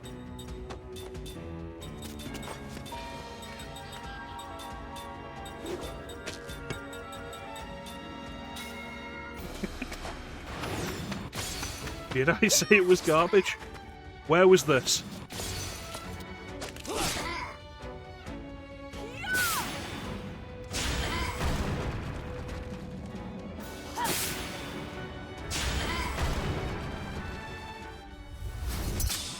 I feel like the last... Yeah, I feel like what it was, let's check if Clem's here. Houses. Yeah, I think it was a case of, let's check if Clem's here. Parasite Eve is garbage. Okay, there's no response. Klim isn't here.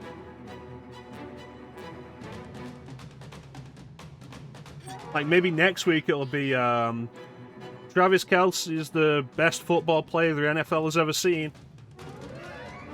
No response. Klim isn't here.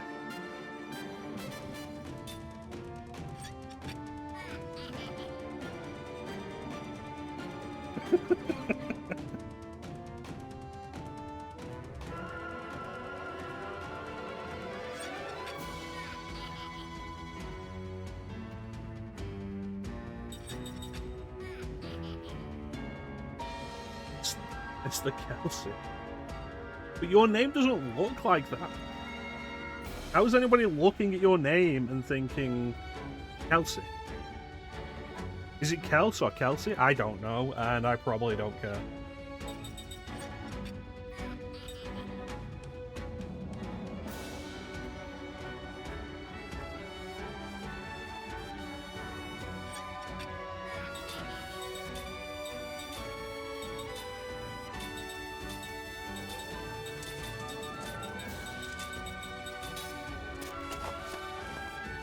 Okay.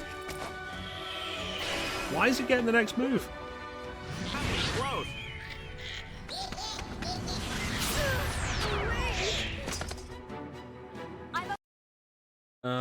Sure fucking does. Yeah, it's Kels. Ugh.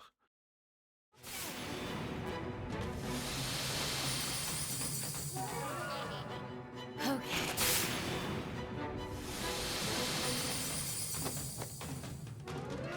This is a nasty little fucker.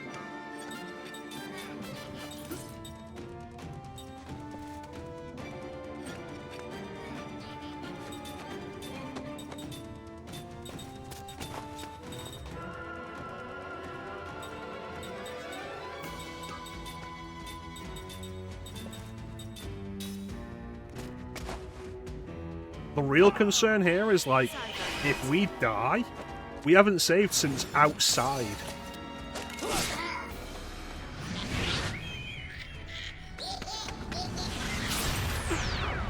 Stop doing that. I'm okay.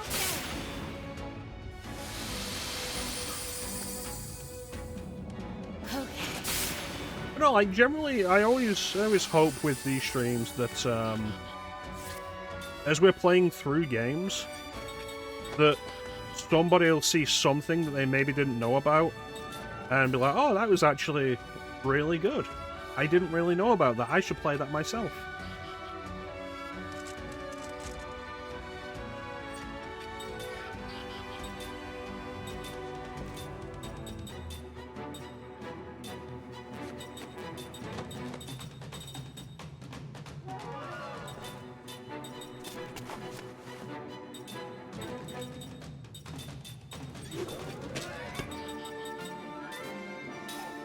Yep.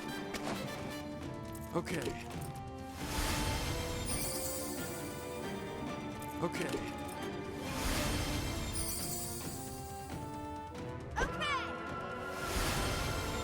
Alright, here we go.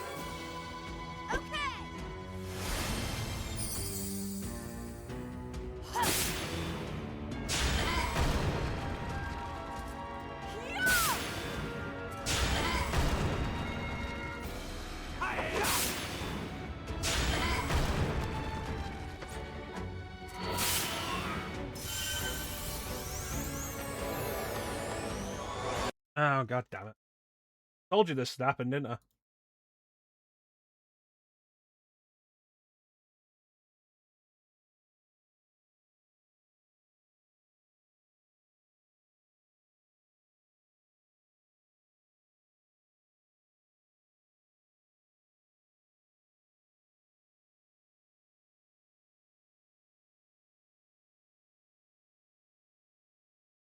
Didn't I say this would happen?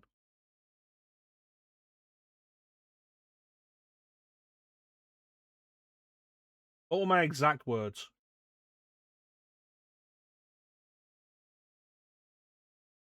Yeah, there we go. Said she would stream. I said she said she'd stream on Thursday too, so I'll have Highlander ready for us.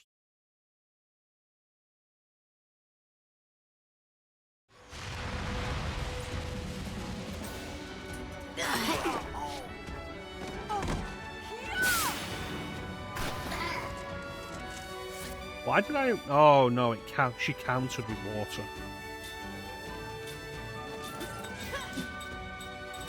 This one's been a right little bastard.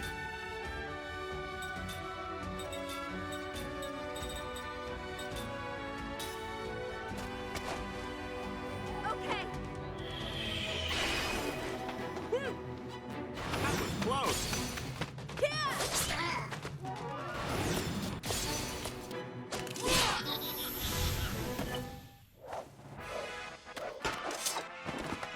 That was close. Still leveling up, though.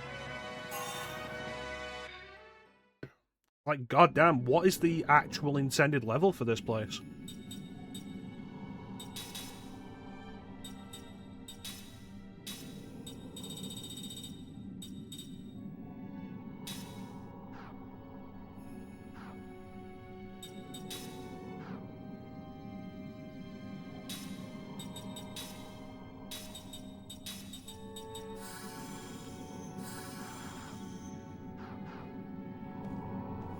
I check this part out.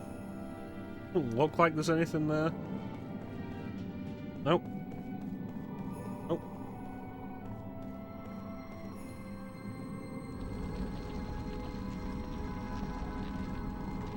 I didn't come from over there.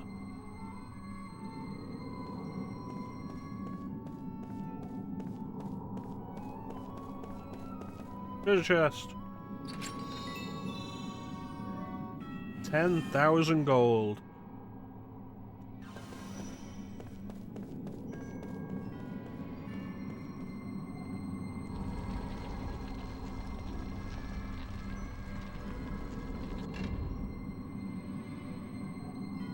Alright, Clint. So, let's say there's an RPG that you haven't played, because if I don't specify that you haven't played it, then you'll say Expedition 33. Oh, Christ. Let's say there's an RPG that you haven't played, that you're maybe somewhat on the fence about. What would it be?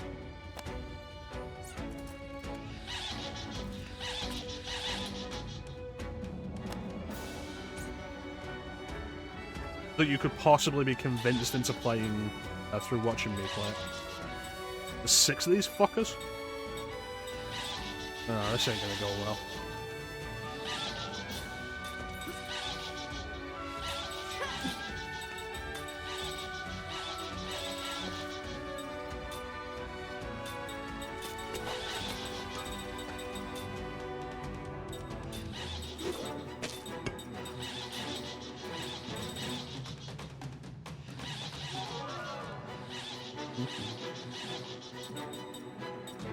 Skies of Arcadia might be my equivalent to your Parasite Eve.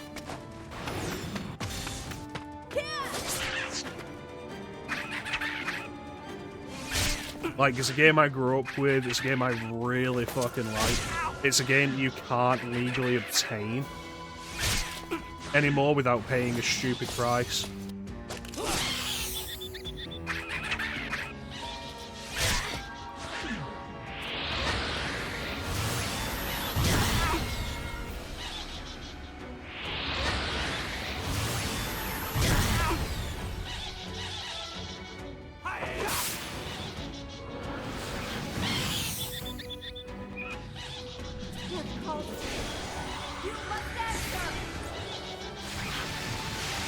Fucking die.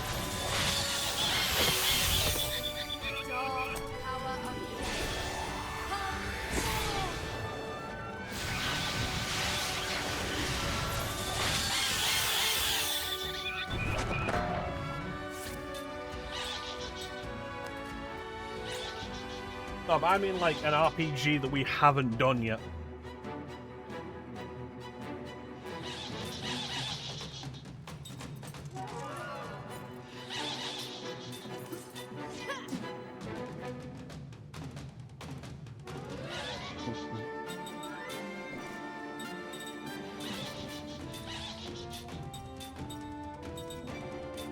Can't think of any?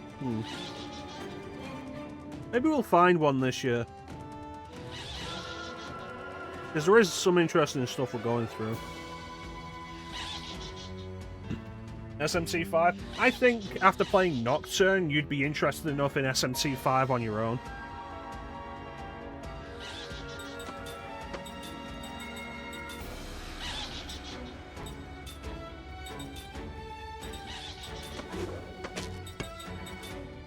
Though at this point, I would also say,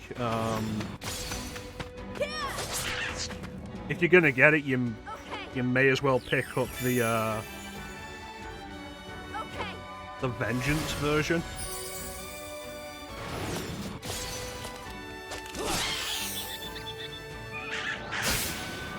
What? What?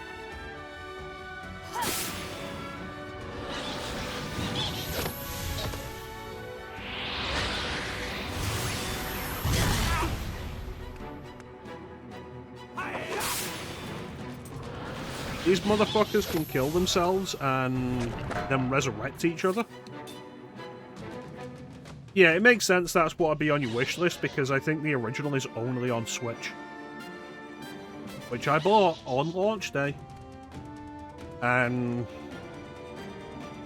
at this point, like, I'm not gonna buy another Atlas game on launch.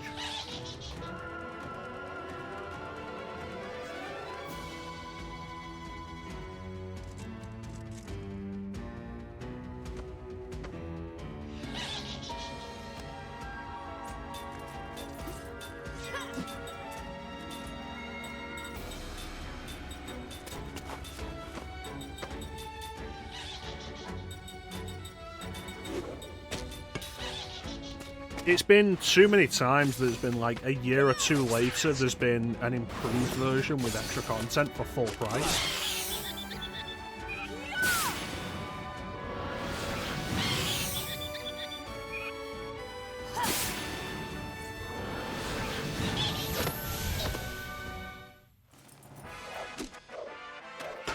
It appears I've still got a lot to learn. Ooh. Looks like we're reaching the limit. Jansen's learned everything. Double cast. Yeah, I'll have that.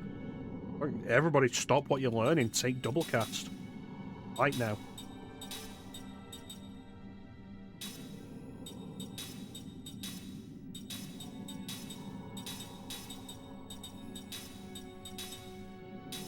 None of the other stuff matters. Everybody take double cast. How are we doing with learning ailments? You're done with these two. So you put them on.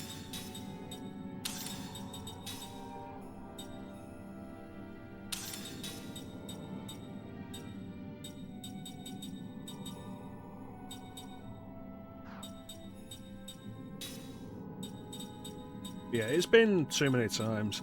I think, like, if I wanted to try and convince you, like, oh, hey, here's a Shin Megami Tensei you should play,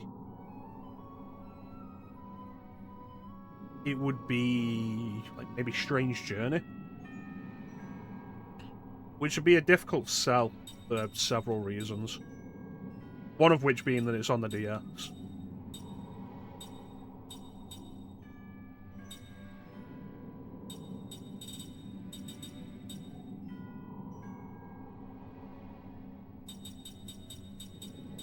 Another being that it's a first-person dungeon crawler.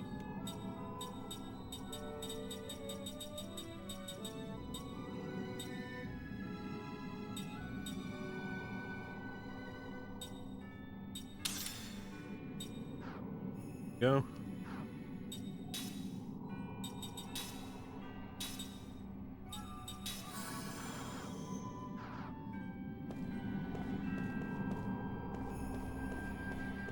Yeah. I think the way I'd sell Strange Journey to anybody is to say it was the game that got me into first-person dungeon crawlers.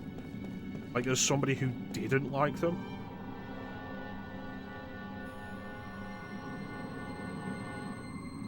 Every day I hope Chance would come back.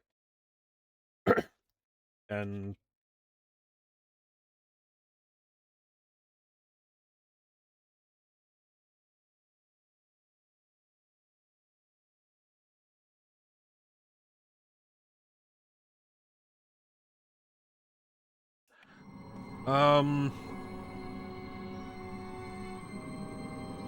That leads to an exit. Yeah, I think if I was going to say, like, hey, play Strange Journey, it would be, like, probably play the 3DS version. It has so many quality of life improvements.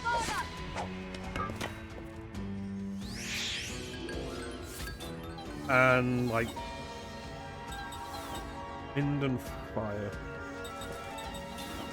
So many quality of life improvements. And I would only be going back to the original for a specific story reason.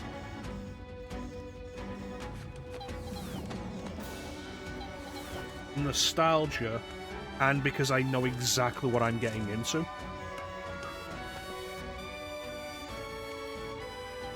Like, for anybody else, I'd say, like, absolutely just play the 3DS version.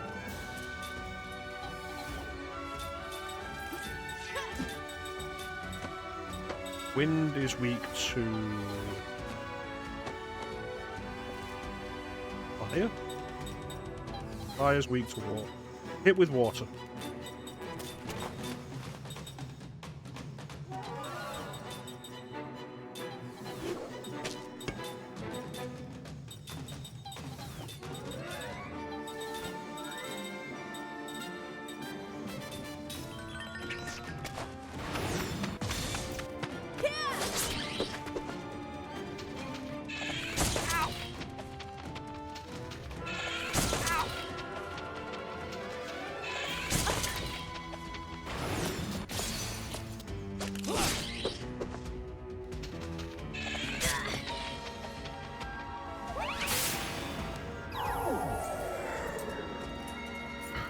I'll tell you what, one day I really need to play Soul Hackers for myself.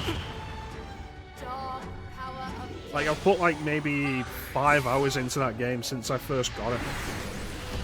And it's always been there. Like, I need to just play it.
We're immune to the elements. I wonder if that counts for the mines?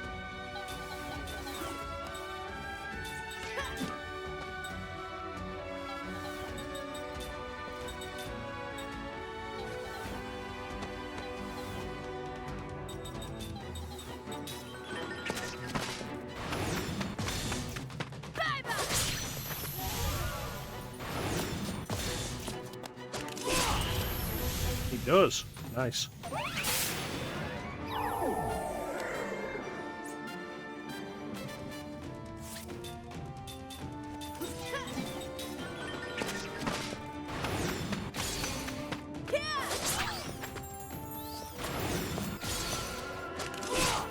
I'm glad to be, like, doing a focus on RPGs this year. Because, like, it is ultimately my favorite genre.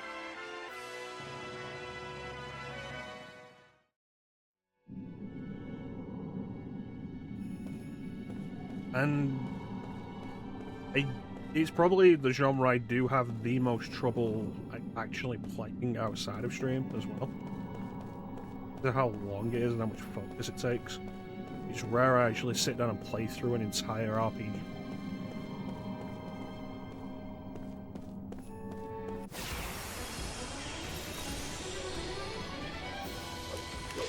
Just calm down, okay?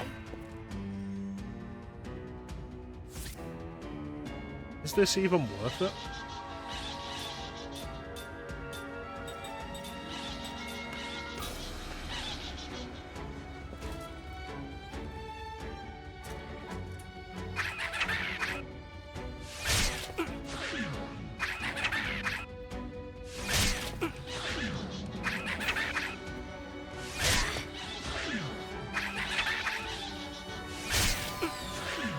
Forgive me.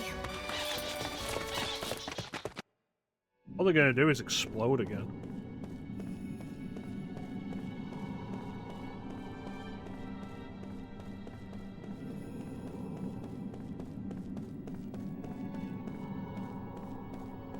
What is in these doors?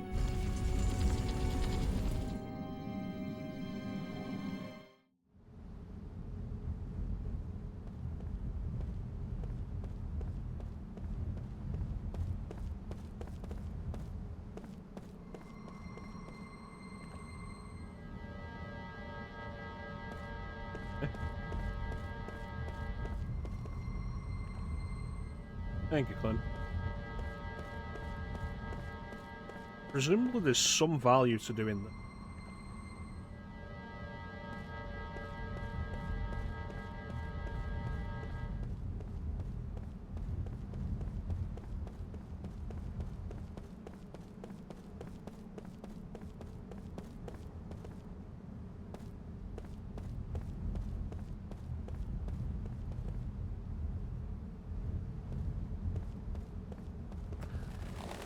Would that be my goal then?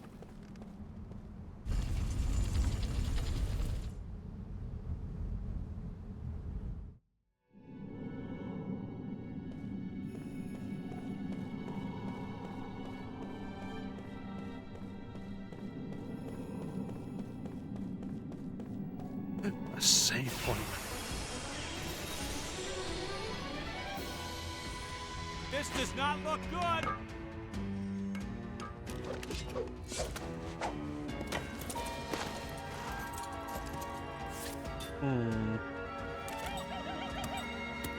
These are the real problem, and they're in the back row.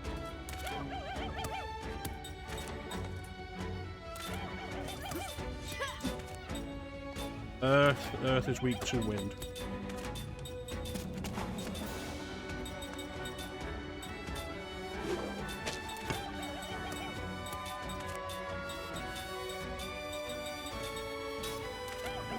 Here's hoping this works out.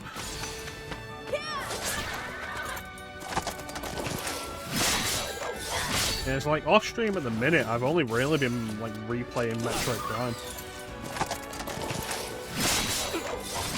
And that's kind of frustrating now, because I'm kind of at the point where I think Metroid Prime stops being fun.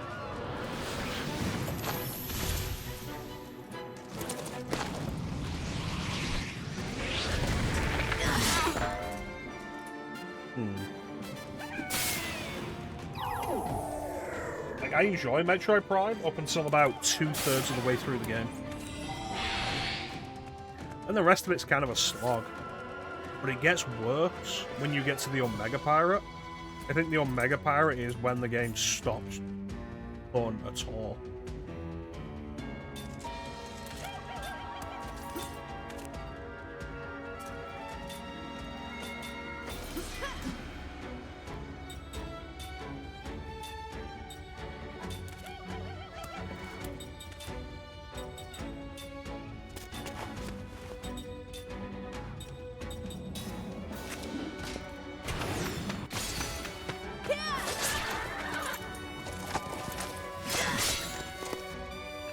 Because I think at that point, like, you've got the Omega Pirate, then you've got Meta Ridley, then you've got Metroid Prime as the bosses that are left in the game.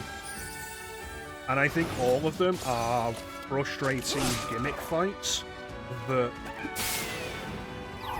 take too long because they switch between phases that just slow the fight down. And I hate dealing with it.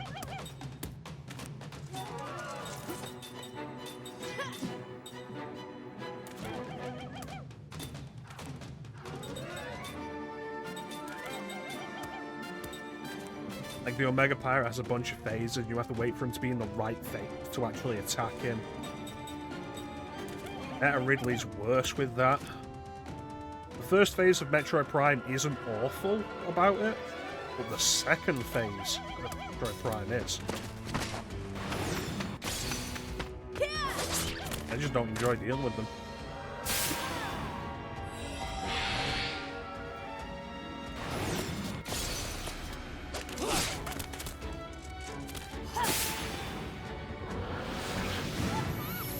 Expected it to be dead by now.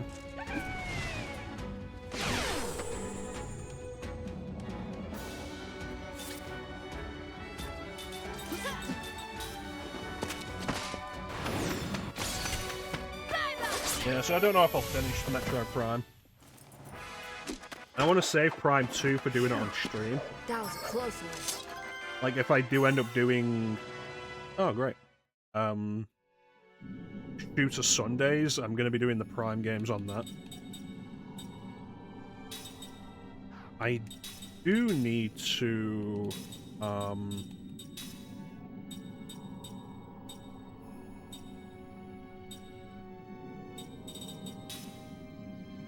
I do need to work out what the controls are going to be for Metroid Prime 3, though.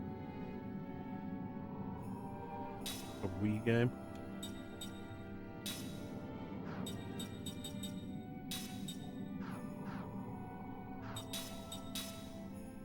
I'm pretty sure Prime Hack has a controller sub for it.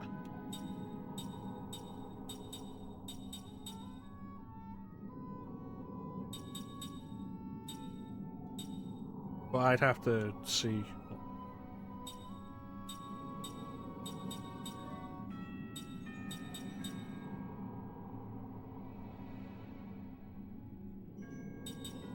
We learned mental stability too, didn't we?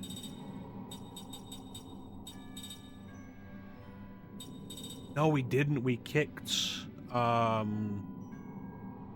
out of the party, didn't we, before we learned it? Alright. I'll need to remember to replace that then.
Why did I kick Buck out of the party?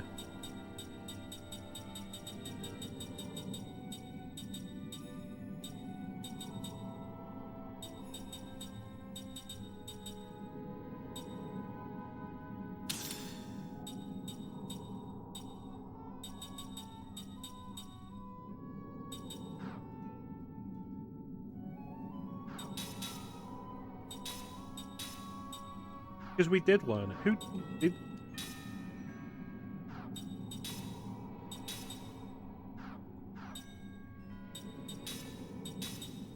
He did learn it, so why isn't it set?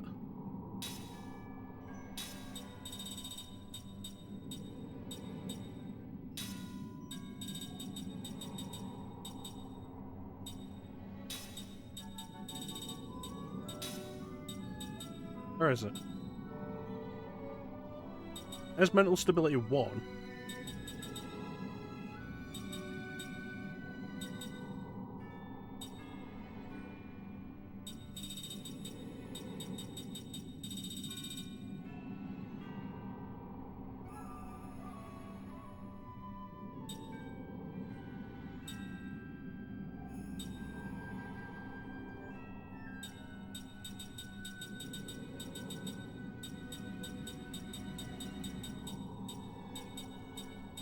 Why is it all the way down here?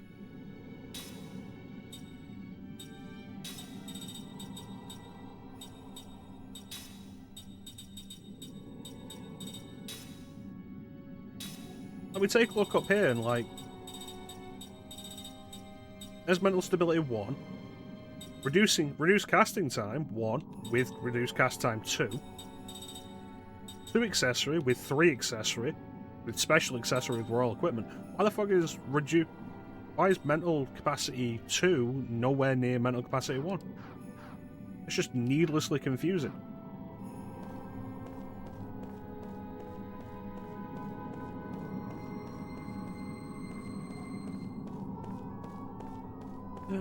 No.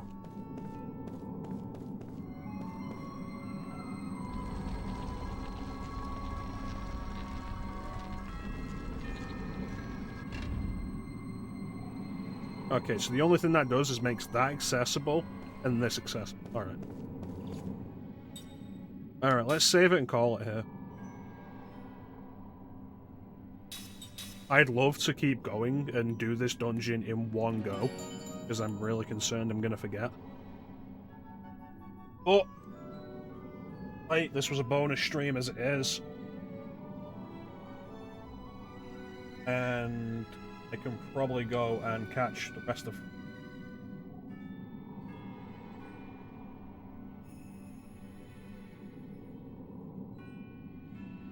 So, good progress. We've done all the stuff that we weren't able to do yesterday, and we're almost entirely ready to go into the final areas.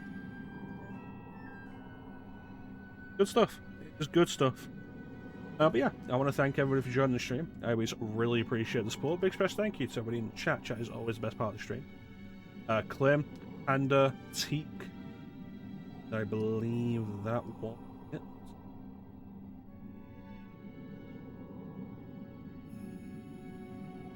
Thank you so much for joining me, keeping company. Tomorrow we'll be back with the Marvel game.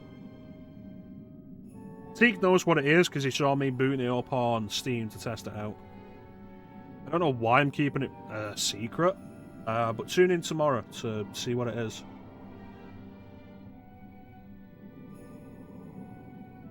See how we do. I don't expect it to be as bad as some of the other stuff we've done, but it might be more boring. Like, it might be more generically boring. I don't know. I want to try it for myself. Might be able to figure it out from that.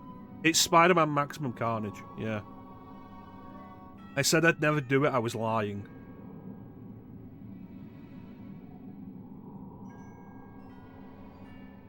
Anyway, we're going to go raid Flame. He's currently playing Resident Evil 1. He's probably almost done. He's about to see Tyrant. So yeah, let's go and say hello to Flame. But yeah, there's not really anything else to say now, except thank you all for watching, have yourselves a fantastic time of day, and take care. We'll catch you next time, guys. Bye.